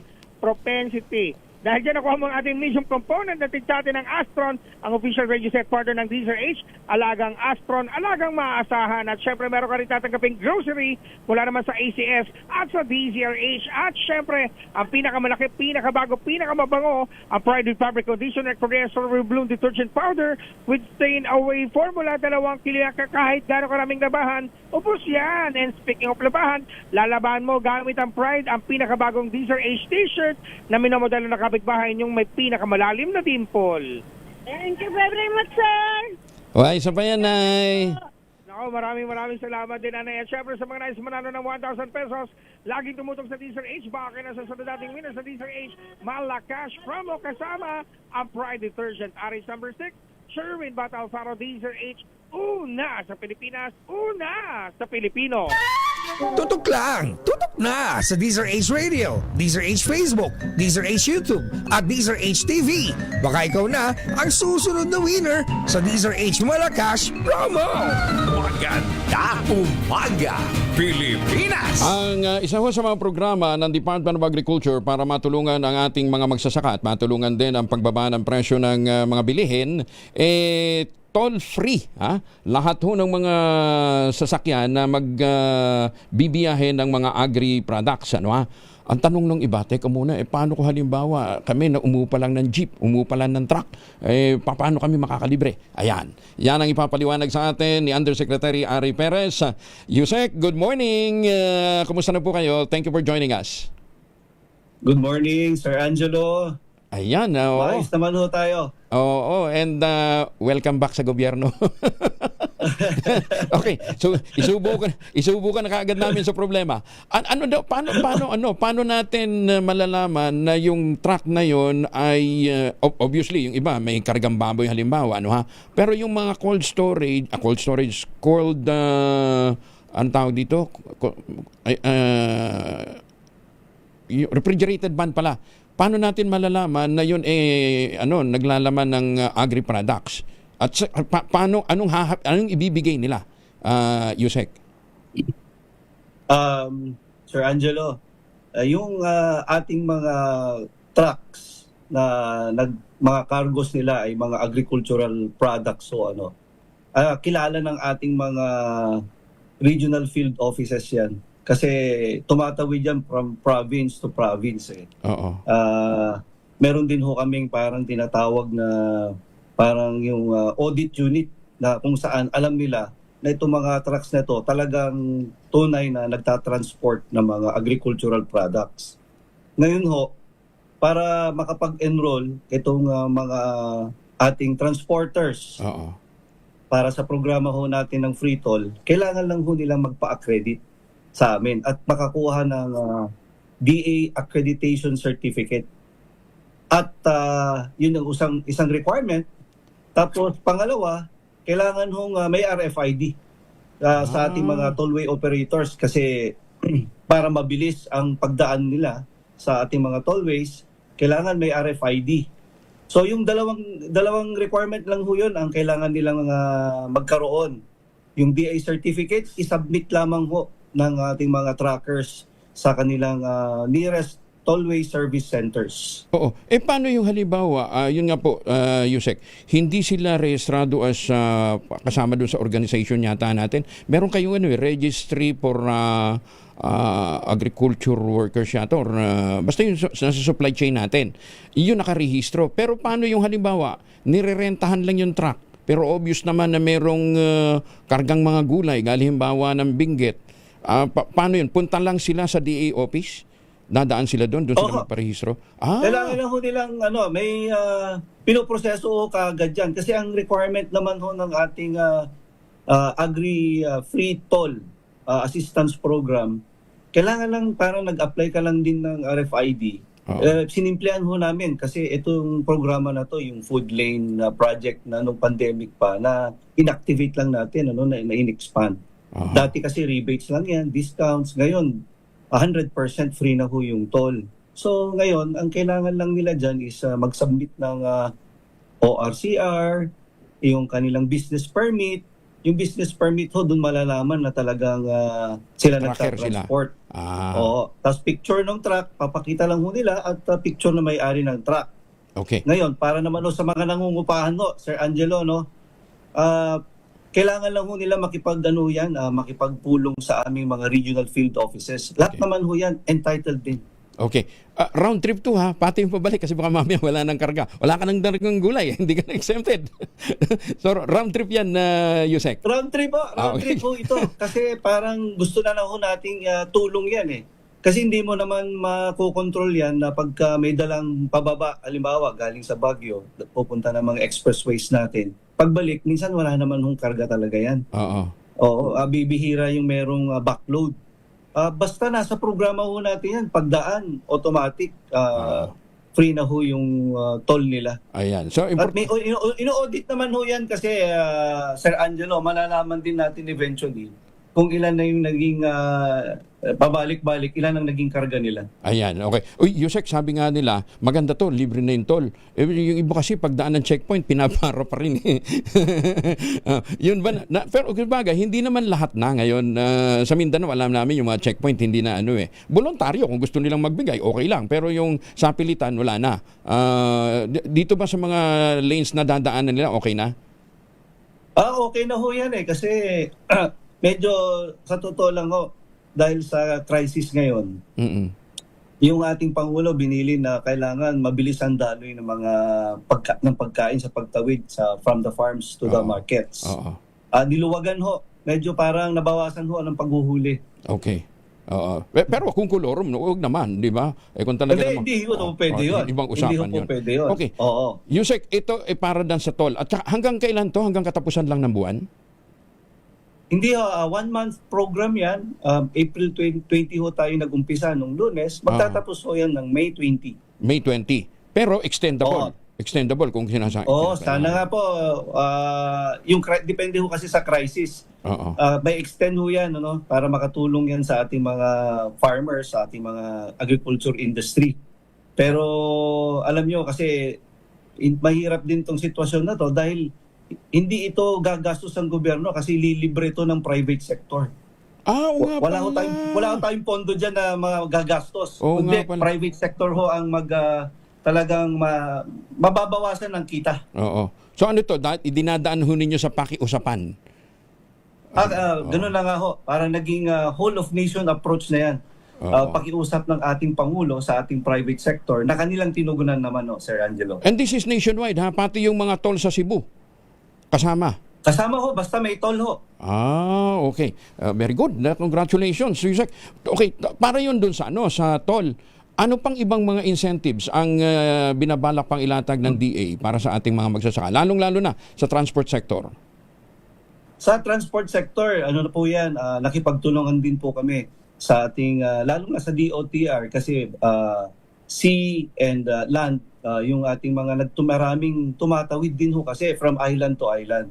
So yung mga isinasakay na mga trucks sa Roro, meron na pong programa naman ang Philippine Ports Authority na piso program, yung arrested charges na dati umaabot ng mga 500 pataas. Ngayon, piso na lang ho yan. Talaga? Halos zero na yan Pero piso, at piso lang ho ang sinisingil. Bawat truck. Bawat truck, ha? Piso na lang? Bawat truck ho. Bawat truck na tumatawid sa ating mga ports, Philippine ports, ay piso na lamang ho ang arrested charges nila dyan. Tapos aside from ating mga paglilibre ho, halos libre na kasi rin yun para sa ating mga agri-truckers, marami pa hong parang basket of assistance program para sa ating mga nasa agricultural industry. Kasi aside from that, nating free toll, yung piso program ng PPA, meron din ho tayong fuel subsidy para sa mga farmers, meron din ho tayong presidential assistance funds para sa ating mga farm workers, meron din ho fertilizer subsidy para sa ating mga magsasaka. So, from farm to consolidation, doon sa ating mga trading centers, may subsidy po yan. From the consolidation centers, na kagaya ng ating mga Benguet Agri-Prinoy Trading Center, kung nasaan nanggagaling yung ating mga masasarap na gulay ho sa Baguio, na tumatawid papuntang Metro Manila, meron din hong subsidy. Ito nga yung free toll. Ang kaibahan nitong pagtawid sa Metro Manila, ang private sector ho ang sumasagot niyan. Pero sa gobyerno, yung DA, may assistance sa farmers, sa farm inputs, may assistance ho para sa kasi meron din farmers na nagta-transport ng kanilang mga goods diretso sa trading centers o diretso sa Metro Manila sa markets natin o kung saan man sa Pilipinas. Yung mga traders na yun na nanggagaling sa bukid papunta doon sa trading center, anong subsidy meron tayo sa kanila, Yusek? Meron din ho silang fuel subsidy. May coupon din sila, may binibigay ng coupon. Hindi na ho siya coupon. Ito kasi yung 10 pesos per liter na binibigay ho natin sa kanila. Na pinag-aaralan pa yung implementasyon, siguro may implement na yan soonest po, Sir Angelo. Na tinitingnan namin kung saan nagkakarga itong mga farmers na to, yung mga kung saan madalas yung nagkakarga na gasoline station, automatic ho. Basta parang sa tollway din, na rehistrado sila, automatic babawasan na yung kanilang may discount na kaagad na 10 pesos per liter. Although meron ho yan cap na parang 150 liters yan bawat tawido, bawat biyahe. Ayan. Ang binabanggit nyo, yung ini-implement na ngayon sa jeep, ito na yung programa para naman sa mga magsasaka. So, Yusek, kailan ang implementasyon?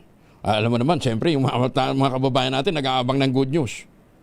How soon? Siguro ito sa next week ho, baka andyan na ho yan. Pero hindi lang ho siguro baka sakali, pero i-implement na namin to kasi nagmamadali ho tayo. Oo.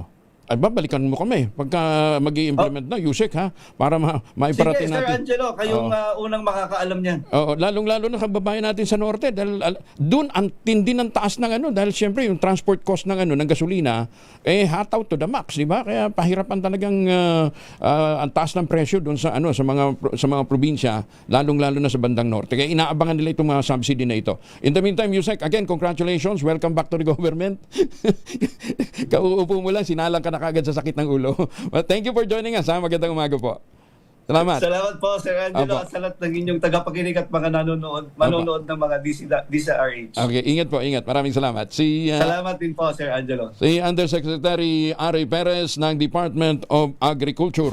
Maganda umaga, Pilipinas! Tantamayanan nyo yan next week, ha? Meron pang isang good news, para ho sa ating mga nasa transport sector na nagsisilbi sa mga magsasaka.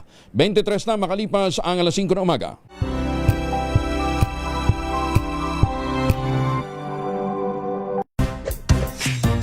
Ang galing-galing mo, Smart dishwashing paste ko, pritong ulam na masebo, plato o kaldero, tanggaling for everyday. Ganyan, pag Smart ang dishwashing paste, may double tanggaling formula. Tanggal ang sebo, tanggal ang bakterya. Pahit para walang bahid, linis fantastic sa metal at plastic, number 1 ko to. Tanggaling-galing mo, Smart dishwashing paste. ACS. Sa lahat ng bagay, simula pa lang, siguraduhing max protection na. Kasi pag kulang ang proteksyon, baka madaling masira. Sa ngipin, dapat may max protection din. Max sa alaga ng Unique Toothpaste. With Max Protect Formula, help stop cavities before they start, while keeping breath fresh.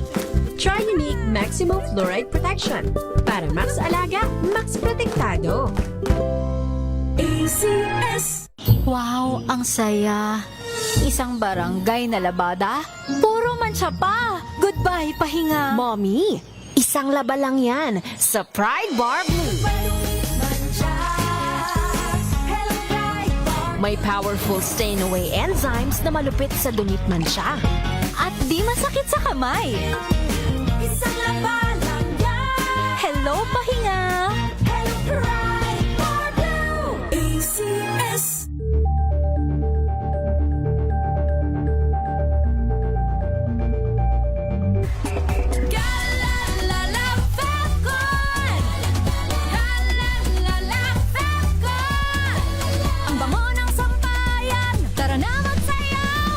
Calefacton, amoy nakaka-joyful.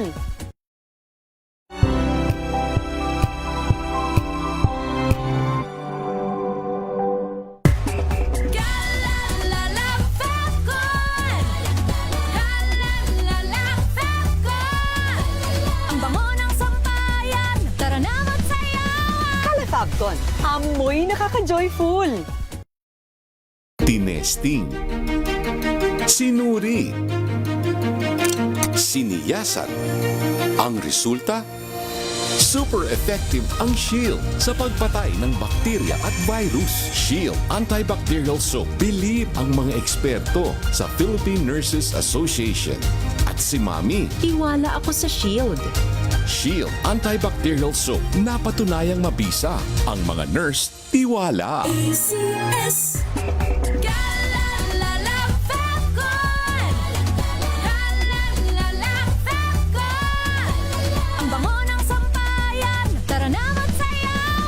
Fabcon, amoy nakaka-joyful.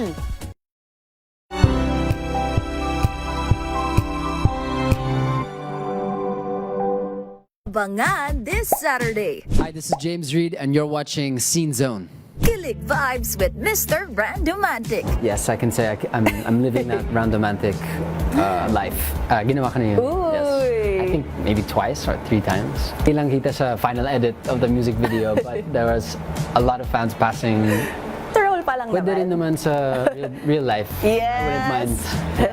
E paano na lang kung si James Reid ang kasama mong ma-stuck sa traffic? Baby, pasensya na, nananaginip pa, hindi na para isisi sa iba. Kung pwede lang na lumipad sa EDSA, di na nga maghihintay pa.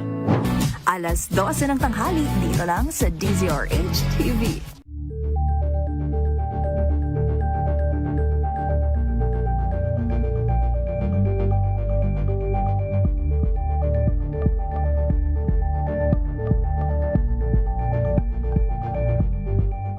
Maagang balitaan, maagang usapan sa mga issue at balita. Kasama si Kuya Angelo Palmones sa Magandang Umaga Pilipinas. Mula Lunes hanggang Biyernes.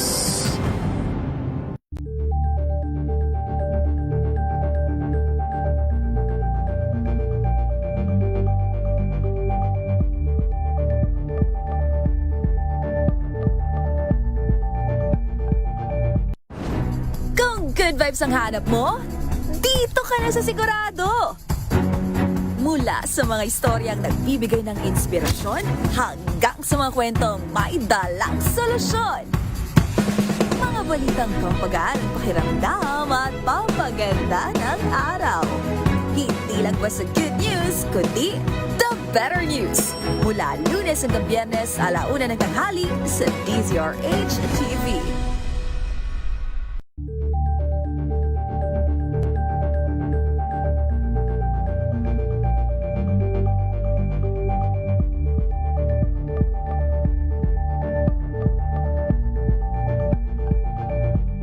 Tambalang Anthony Taberna at Jerry Baha ang gigising sa inyong umaga dahil lalatay ang humahagupit na diskusyon at komentaryo Lunes hanggang Biyernes sa 2x2.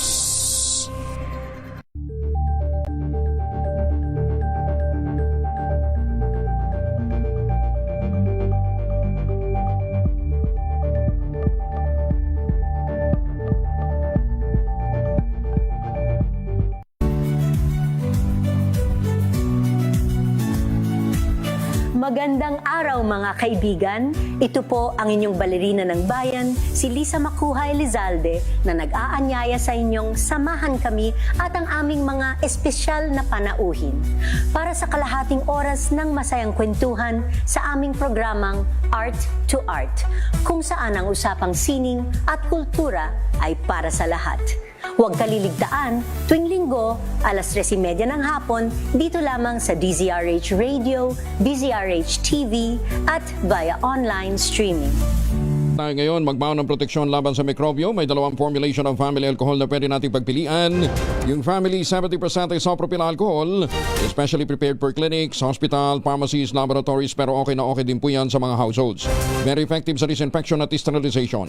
Ganyan ang bagsik ng family 70% isopropyl alcohol. Maghapon man natin gamitin, no problem. Hindi po manunuyong yung mga kamay dahil meron po itong moisturizer. Yun namang mabangong family rubbing compound improved alcoholone. Ayun po yung mabangong isopropyl alcohol na ginagamit ng mga mga masahista, mga barbero, mga doktor, mga nurse, mga komadrona for sponge, baiting and other cleansing purposes.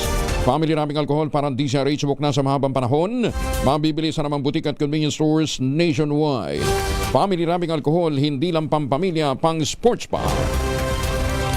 Inilabas na ng 7th Division ng Sandigan Bayan ang precautionary whole departure order para mapigilan na makalabas ng bansa si dating House Speaker Martin Romualdez. Ito'y matapos na dinggin ang verified ex parte application na inihain ng Office of the Ombudsman. Sa kautusan, inaatasan ng Sandigan Bayan ang Bureau of Immigration na pigilan ang pag-alis sa bansa ng dating House Speaker, agarang isama ang kanyang pangalan sa whole departure list. Bukod sa personal na detalye ng dating speaker gaya ng kanyang pasaporte, nakasaad din sa order ang nakabimbing asunto ng mambabatas na may kinalaman sa kasong plunder, direct bribery, indirect bribery, money laundering, paglabag sa sections 3A at 3B ng Republic Act 3019. Sinabi ng hukuman na may probable cause na maaaring umiwas sa pag-aresto at prosekusyon ang respondent matapos na imbestigahan ng mga special prosecutor ang mga witness at ang mga ebidensya. Ayun. Kaya kasama ho sa mga hindi na pwedeng lumabas ng Pilipinas si dating Speaker Martin Romualdez. Ang mga pumirma, ang mga nag-issue ng desisyong yan ay sina Associate Justices Lorifel Pahima, ang chairperson ho ng division, ng 7th Division, Associate Justice Georgina Hidalgo at Associate Justice Hans Chester tandali nawala Nukom. Sila po yung mga justices na naglabas ng naturang desisyon. Magandang umaga, Pilipinas! Magandang umaga po kay Justice Energito ng Sandigan Bayan. Justice Max De Leon ng Court of Appeals, good morning. At syempre, good morning din kay Justice ang tawag dito, Raul Villanueva at saka sa kanyang Mama Sally. Yan, magandang umaga. Chief Justice Alex Sigismundo, good morning. Si Justice Martres, gumigising din ho yan ng maga. Pero sabi niya, hindi na madalas, Magandang umaga sa mga suki natin dyan sa Las Vegas, Nevada, Ma'am Evan Lang, good morning. At sa mga suki natin dyan po sa New Jersey. Magandang umaga din po siyempre kay dun sa ating Midnight Singers na lagi din po nakatutok dyan po sa San Diego, California. Si Tita Lloyd, si Tita Cora, si Ma'am Lloyds, at saka si Sir Art, si Boss Manny, at saka The Debonair, Junior Bao. Inimok naman ni Senate Deputy Majority Leader J.B. Ejercito sina dating House Speaker Martin Romualdez at dating Congressman Saldico na ilabas ang buong katotohanan hinggil sa flood control scandal. Ayon kay Ejercito, pagkakataon ito ni Romualdez at Co. para magpaliwanag, oras na paharapin sila sa pagdinig ng Senate Blue Ribbon Committee. Giit ng Senador, batid ng taong bayan na sa Kamara nagsimula ang kontrobersyal na modo sa bentahan ng mga proyekto at suhulan sa mga ito. Pagbibigay din pa ni Senator JB, naniniwala siya na ang pinakamahalagang aspeto sa pag-aresto kay Co ay ang pagsasalita ni Romualdez at ang pagsasalita ni Romualdez ay ang pananagutan. Ito kay Saldico na pagkakahuli at pagsasalita ni former Speaker Martin Romualdez, ang bottom line lang yung accountability, no? Sabihin na lang siguro kung ano yung nalalaman talaga. Kasi siyempre bawat pondo ng bayan yung nawalas para at least yung galit ng ating mga kababayan hanggat hindi na tutuntun yung mga tunay na mga may kagagawa, yung mga tunay na masterminds, no? Samantala, imbitasyon dati ng Senate Blue Ribbon Committee dapat na tinanggap ni dating Speaker Martin Romualdez ayon naman kay Senator Ping Lacson. Detalye na balita mula kay Raymond Paz, RS28. Raymond, good morning. Nagtataka si Senador Panfilo Ping Lacson at ngayon lamang nagsasalita si dating House Speaker Martin Romualdez hinggil sa pagmanggal nila sa 2025 national budget. Dahil 2 beses nilang pinadalhan ng imbitasyon mula sa Senate Blue Ribbon Committee si Romualdez noong November 2025 at January 2026, ngunit hindi ito sumipot. Ito sanang naging pagkakataon sa dating Speaker na ipaliwanag under oath ang pagkatay nila sa 2025 national budget na nagresulta sa flood control anomaly at iba pang anomalya. Para kay Lacson, pinalampas ni Romualdez ang pagkakataon para tumestigo at sagutin ang mga akusasyon na siya ang mastermind sa pagmanggal sa 2025 national budget sa panahon ng Bicameral Conference Committee. Si Romualdez ay naglabas ng video message at itinanggi ang akusasyon na siya ang mastermind sa flood control anomaly at itinuro sina dating Senate President Chis Escudero at dating Congressman Sal Dico bilang chairman noon ng House Committee on Appropriations na sila umano ang may kinalaman nito. Ito si RH28 Raymond Dadpaz para sa DZRH, una sa Pilipinas, una sa Pilipino. Maraming salamat, Raymond. Sana nga magtuloy pa yung hearing kasi hanggang ngayon kulang pa ang pumipirma doon sa committee report ng Blue Ribbon Committee. And speaking of Blue Ribbon Committee, Senator Ping, magandang umaga. Kailan nyo naman itutuloy kaya yung investigasyon tungkol ho doon sa mga letter of authority ng letter of authority ng Bureau of Internal Revenue? Alam ba ninyo doon sa sinasabi nating recorded discussion ng isang taga-BIR sa kanyang mga tauhan, nabanggit si Senator Ping. Pakinggan ho natin to. 50%, 45 to 50%, ayaw pa nga ng 30, ayaw pa nga 40 kasi ang in-expect ni sir, dapat 45 to 50% ang basic. Kahit anong percentage yan, pag nilagay ka sa Senate, ano isasagot mo doon kilala? So, sino magbibigay ng pera kay Lacson? Nako. Yun ho ang malungkot doon, ho. Di ba binabanggit natin na kaya hindi natuloy, merong mga hokus-pokus na nangyari, nagkaabutan.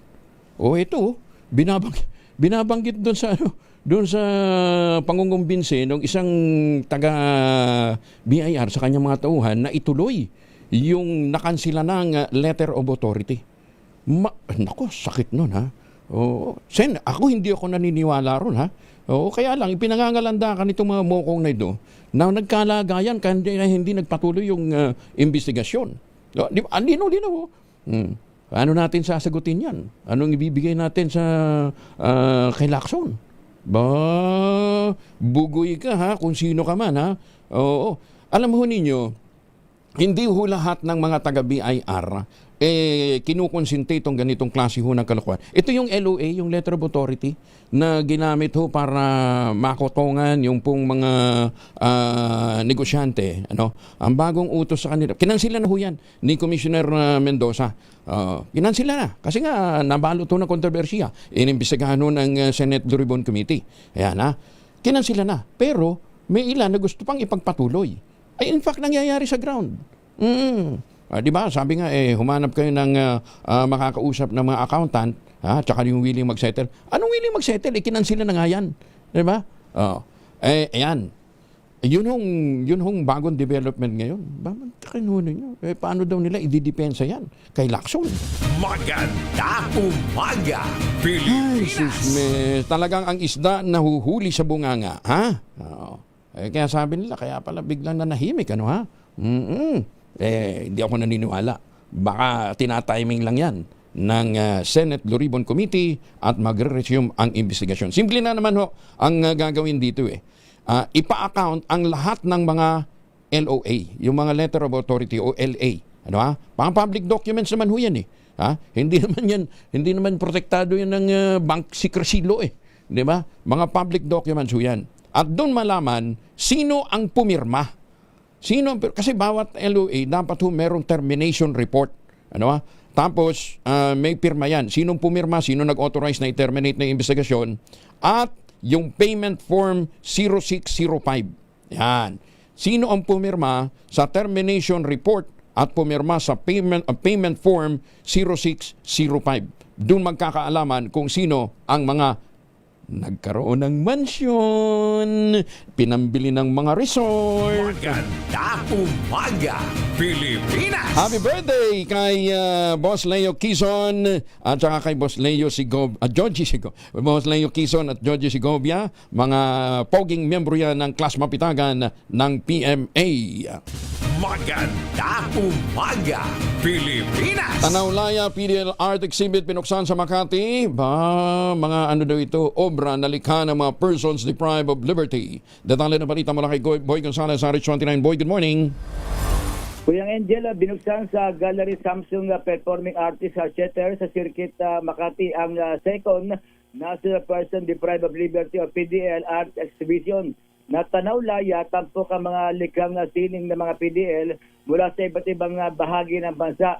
Nasa 57 obra ang napili mula sa mahigit sa 200 kalahok sa pambansang batimpalak na isinagawa mula July hanggang November 2025 bilang bahagi ng National Correctional Consciousness Week. Kabilang sa mga ipinakita mga pintura, pyrography at eskultura na sumasalamin sa karanasan, pag-asa at hangaring makapagbagong buhay ng mga PDL. Ayon kay Supreme Court Assistant Justice Jose Maidas Marquez, ipinapakita ng mga obra ang proseso ng rehabilitasyon ng mga PDL at ang kahalagaan ng pag-asa at koneksyon ng tao sa kanilang pagbabalik sa lipunan. Sinabi naman ni Sandigan Bayan Assistant Justice Carla Miranda, layunin ng proyekto na kilalanin ang kakayahan at talento ng mga PDL at hindi lamang tignan sila sa kanilang mga kaso.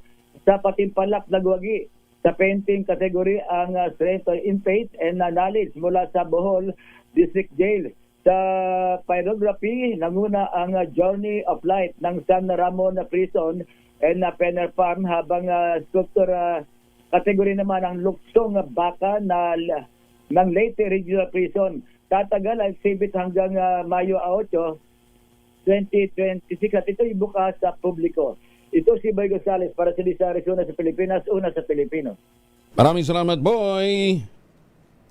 Magandang umaga, Pilipinas! 42 makalipas ang alas 5 ng umaga sa mapabalik na ng Pilipinas. Huwag kalimutan, kung magpapasalubong ng tsokolate, huwag na po yung imported. Meron po tayong tangerine chocolate. Yan po ay brand ng mga magniniyog ng mga magsasaka sa lalawigan ng Quezon. Available sa 0919-095-5935. Sa tulong nga po ni Dr. Helen Tan, yung po mga planting material ng kakao galing Davao, hinakot po yan, itinanim sa ilalim po ng mga nyugan. Kaya ngayon ay nagpuproduce na sila ng dekalidad na cacao beans, pinoprocess para maging tangerine chocolate. Meron po yung mahigit 10 variants ng mga raw material, galing din po sa ani ng mga magsasaka. I-check po ninyo sa tangerinechocolate.ph. At sabi nga po ni Dr. Helen Tan, sino bang magmamalasakit sa Pilipino kundi ang kapwa Pilipino? Kaya sa bawat tangkilik natin ng tangerine chocolate, pinalalakas natin ang loob ng ating mga magsasaka. Pinalalakas natin ang ating lokal na ekonomiya. Tangerine chocolate 100% gawang lokal, but taste and looks global. Tinulungan ito ng DTI at ng DOST. Tangerine chocolate 100% gawang atin. Pakiusap po ni Dr. Helen Tan, sana naman ay ating tangkilikin. Magandang umaga, Pilipinas! 43 na makalipas ang alas 5 ng umaga.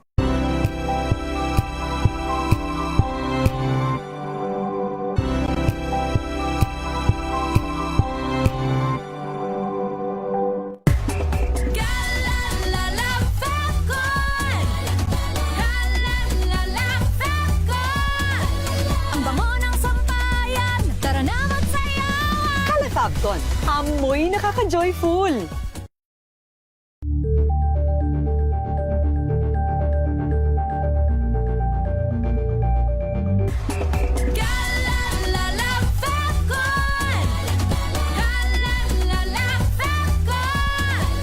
Ang bango ng sampayan, tara na magsayawan! Fabcon, amoy nakaka-joyful!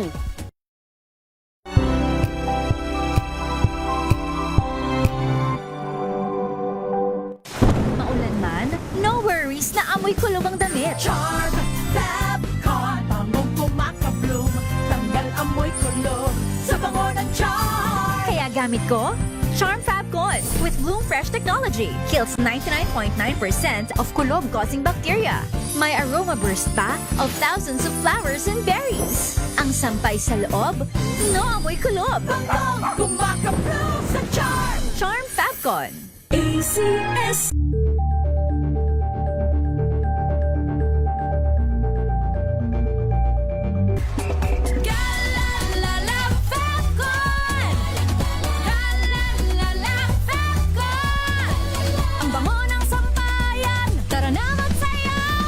Fabcon, amoy nakaka-joyful!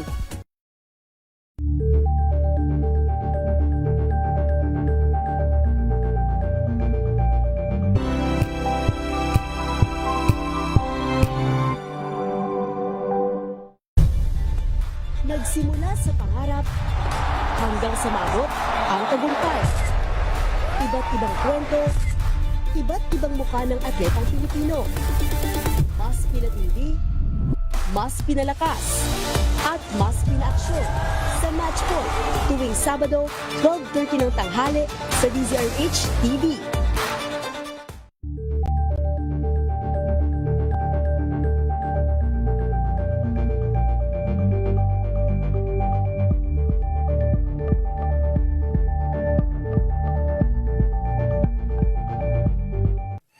Mga balitang gigising sa inyong umaga. Mga balitang kailangan mong malaman. Mapapakinggan sa ACS Balita sa 2x2.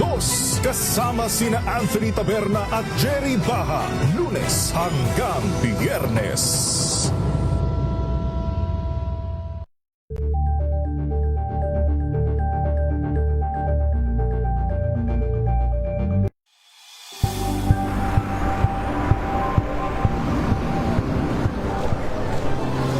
ating mga eksperto. Dito lang sa Expert Opinion. Ito ang The Better News. TNVS. Trending and value show. Kwento, iba't ibang anggulo. Dito sa Point. Bawat pananagutan ating tatalakayin dito sa Hoy. Bawal yan. Filipino, dito lang sa DZRH TV. Match up ng entertainment and lifestyle. Ito ang MBC TV Network News. Una sa Pilipinas, una sa Pilipino.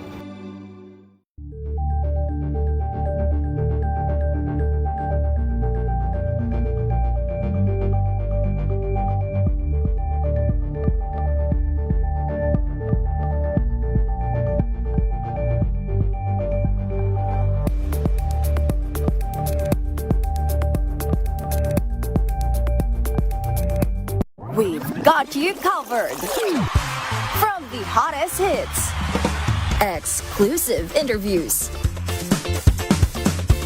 kilig to the bones fan meet experience, and hataw performances of your favorite stars. Saturdays, 12 noon, dito lang sa DZRH TV.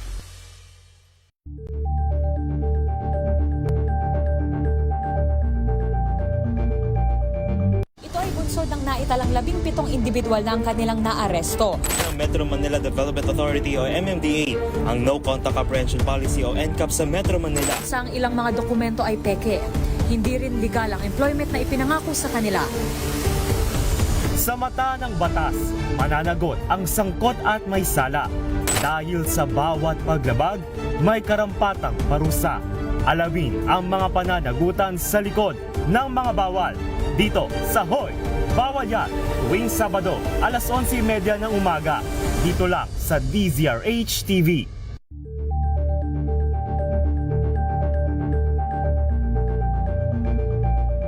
Curious ka ba sa maraming bagay? Kami na ang bahala dyan. Aalamin, tutuklasin at bibigyang linaw namin ang mga katanungang bumabagabag sa inyong isip. 49 na makalipas ang alas 5 na umaga, nananakit naman yung kasukasuan, nagkakaringkel, sumihina na bang kalamnan? Epekto po yan ang pagtanda. Ipinakikilala ang Ultaplex sa isang health drink mula po sa lamikha ng Ultamayo backed by Japanese technology. Ang Ultaplex ay may HCG complex, hydrolyzed marine collagen para sa skin at joints, HMB pampalakas ng muscles, glucose green para naman sa ginhawa ng kasukasuan. Available in coffee with stevia at powdered drink mix. Kayang bawin ang galaw, sigla at nyanda kahit nagkakaedad na with proper diet and exercise. Hanapin lamang po ang Ultaplex sa Shopee, Lazada at Ultamayo.shop. Ang Ultaplex ay hindi gamot at hindi pwedeng gamiting panggamot sa anumang uri ng sakit. If symptoms persist, consult your doctor.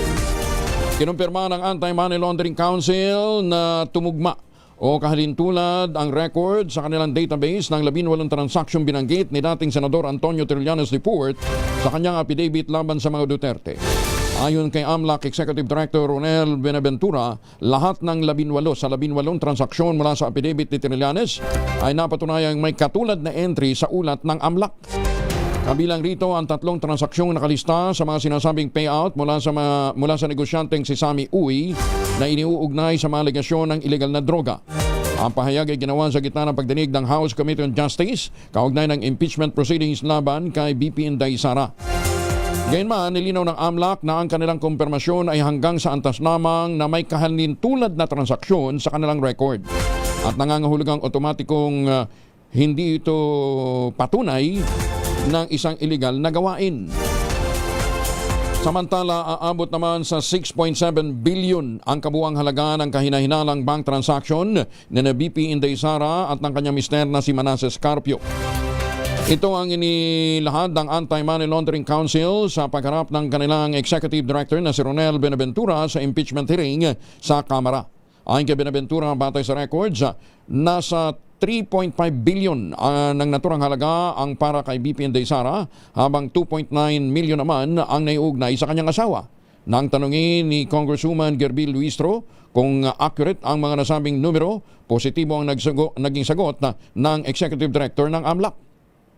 Total amount involved, 6,771,227,712.95 centavos. Total amount of inflow, 4,425,443,794.69 centavos. Total amount of outflow, 1,554,681,310.82 centavos. There are undetermined inflow or outflow transactions based on our system, but we see transaction movement, so we categorize it as undetermined. So that is 791,102,607.44 centavos. Kinestyon naman ni Quezon City Port District Representative Bong Suntay ang paraan ng pagkwenta ng Anti-Money Laundering Council kaugnay ng bilyon-bilyong pisong halaga ng transaksyon na hiniuugnay kay Vice President Sara Duterte at sa asawa nitong si Attorney Mans. Sa pagpapatuloy ng impeachment hearing sa Kamara kahapon, humarap si AMLAC Executive Director Ronel Benaventura at nagbigay nga ng detalye kaugnay ng mga covered at suspicious account na naitala mula 2006 hanggang 2025. Paliwanag ng AMLAC, ang covered transaction ay mga transaksyon ng bangko na lamagpas sa 500,000 pesos sa loob ng isang araw. Otomatiko itong iniuulat ng mga bangko kahit walang indikasyon ng irregularidad. Samantala, ang suspicious transaction naman ay walang itinakdang limit na halaga, maaaring mababa sa 500,000 pesos, ngunit iniulat na kung ang paggalaw ng pera ay walang malinaw na basihang pang-ekonomiya o legal o kung hindi tugma sa profile ng kliyente.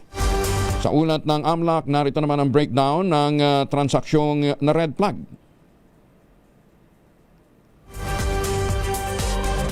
Asan yung ano? Nilinaw naman ni Benaventura na ang mga numerong ito ay sumasalamin sa flow of money o daloy ng pera at hindi nangangahulugang ito ay kasalukuyang balanse. Diyan na? Ito na lang. RHTV, pakita nyo nga. Yung isa sa mga ipinakitang transaksyon ni Senator Trillanes ay nangyari daw po sa Davao. Pakita natin. Noong 2011 sa BDO, hindi. Yung isa. Yan. BDO sa SM Lanang noong 2011. Ang SM Lanang ho pala ay nagbukas noon lang 2012. 2011 yung transaksyon, yung bangko nagbukas noong 2012. Nauna yung cheque kaysa doon ho sa bangko. Maganda umaga, Pilipinas! Meron tayong legal maxim Ano sabi na ng legal maxim natin? Pausus in uno, pausus in omnibus. Ayan. Pausus in uno, pausus in omnibus. Parang yung kay Madriaga lang yan. Pilipinas at US ang puwersa pagpapaulad ng fuel o biofuel sector sa bansa. Detalye ng balita mula kay Giselle Ricaport, RH15. Giselle, good morning. Good morning, Kuyang Angel. Pinalakas ng Pilipinas at Amerika ang kooperasyon upang mapaunlad ang ating biofuel sector.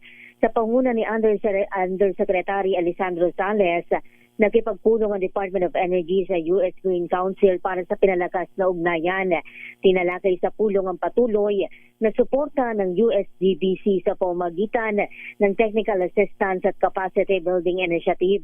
Kabilang sa mga prioridad na usapin ang suporta sa pulisiya, feedstock development at paghahanda para sa mas mataas na target sa ethanol blending. Pinagtibay ng DOE ang commitment nito sa pagpapalakas ng energy security at pagsusulong ng paggamit ng sustainable na biofuel sa pamamagitan ng matatag na international partnership.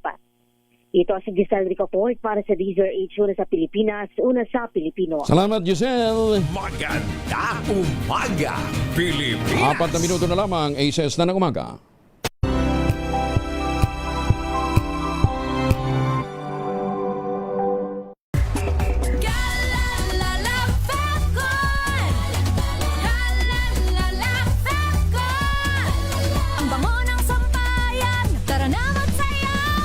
Fabcon, amoy nakaka-joyful.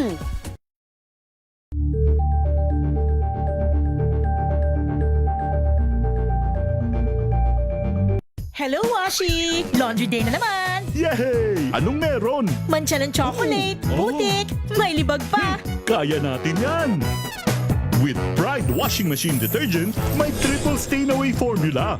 Tanggal ang makapit, madikit, at malupit na dumit mancha. Kaya easy-easy ang labada. Mula noon hanggang ngayon. All you need is pride. All you need is pride. ACS.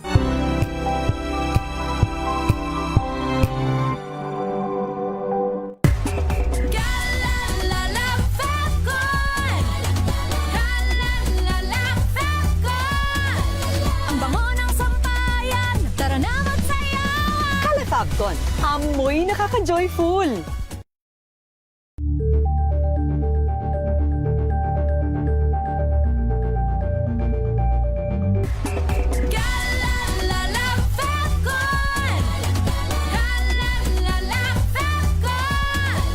Ang bango ng sampayan, tara na magsayawan. Kala Fabcon, amoy nakaka-joyful.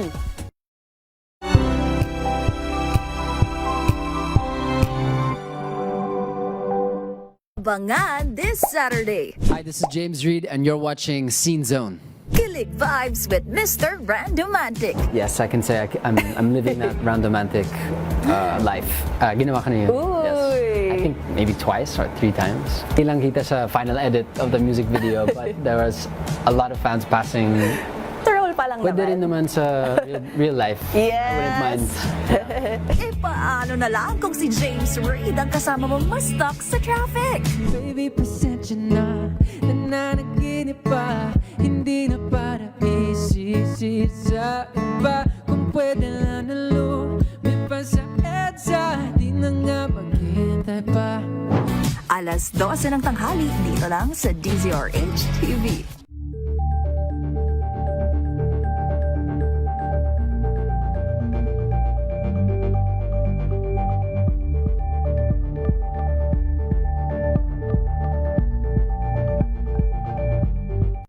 Maagang balitaan, maagang usapan sa mga issue at balita. Kasama si Kuya Angelo Palmones sa Magandang Umaga Pilipinas. Mula Lunes hanggang Biyernes.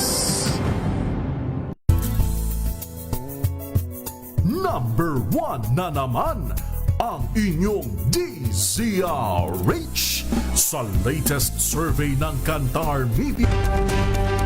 1 minuto na lamang, ACS na umaga. 60 pesos per dollar level na naman ang halaga ng piso. Ayon sa Bankers Association of the Philippines, nagsara ang palitan sa 60 pesos and 13 centavos per dollar kahapon.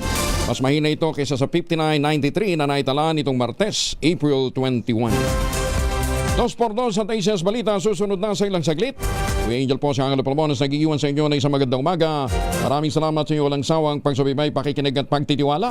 Magtanim ng kawayan para sa kalikasan at kabuhayan. Ang ating quote of the day ngayong araw na ito ay mula po kay Frederick Bastiat.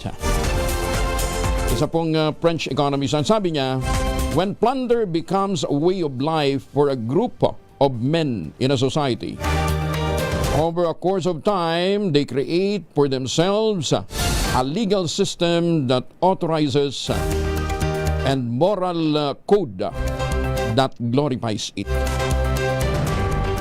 Yan ang nangyayari ngayon. ACS Balita, susunod na sa ilang saglit. Oras sa buong kapuluan. ACS na umaga. Magandang umaga, Pilipinas!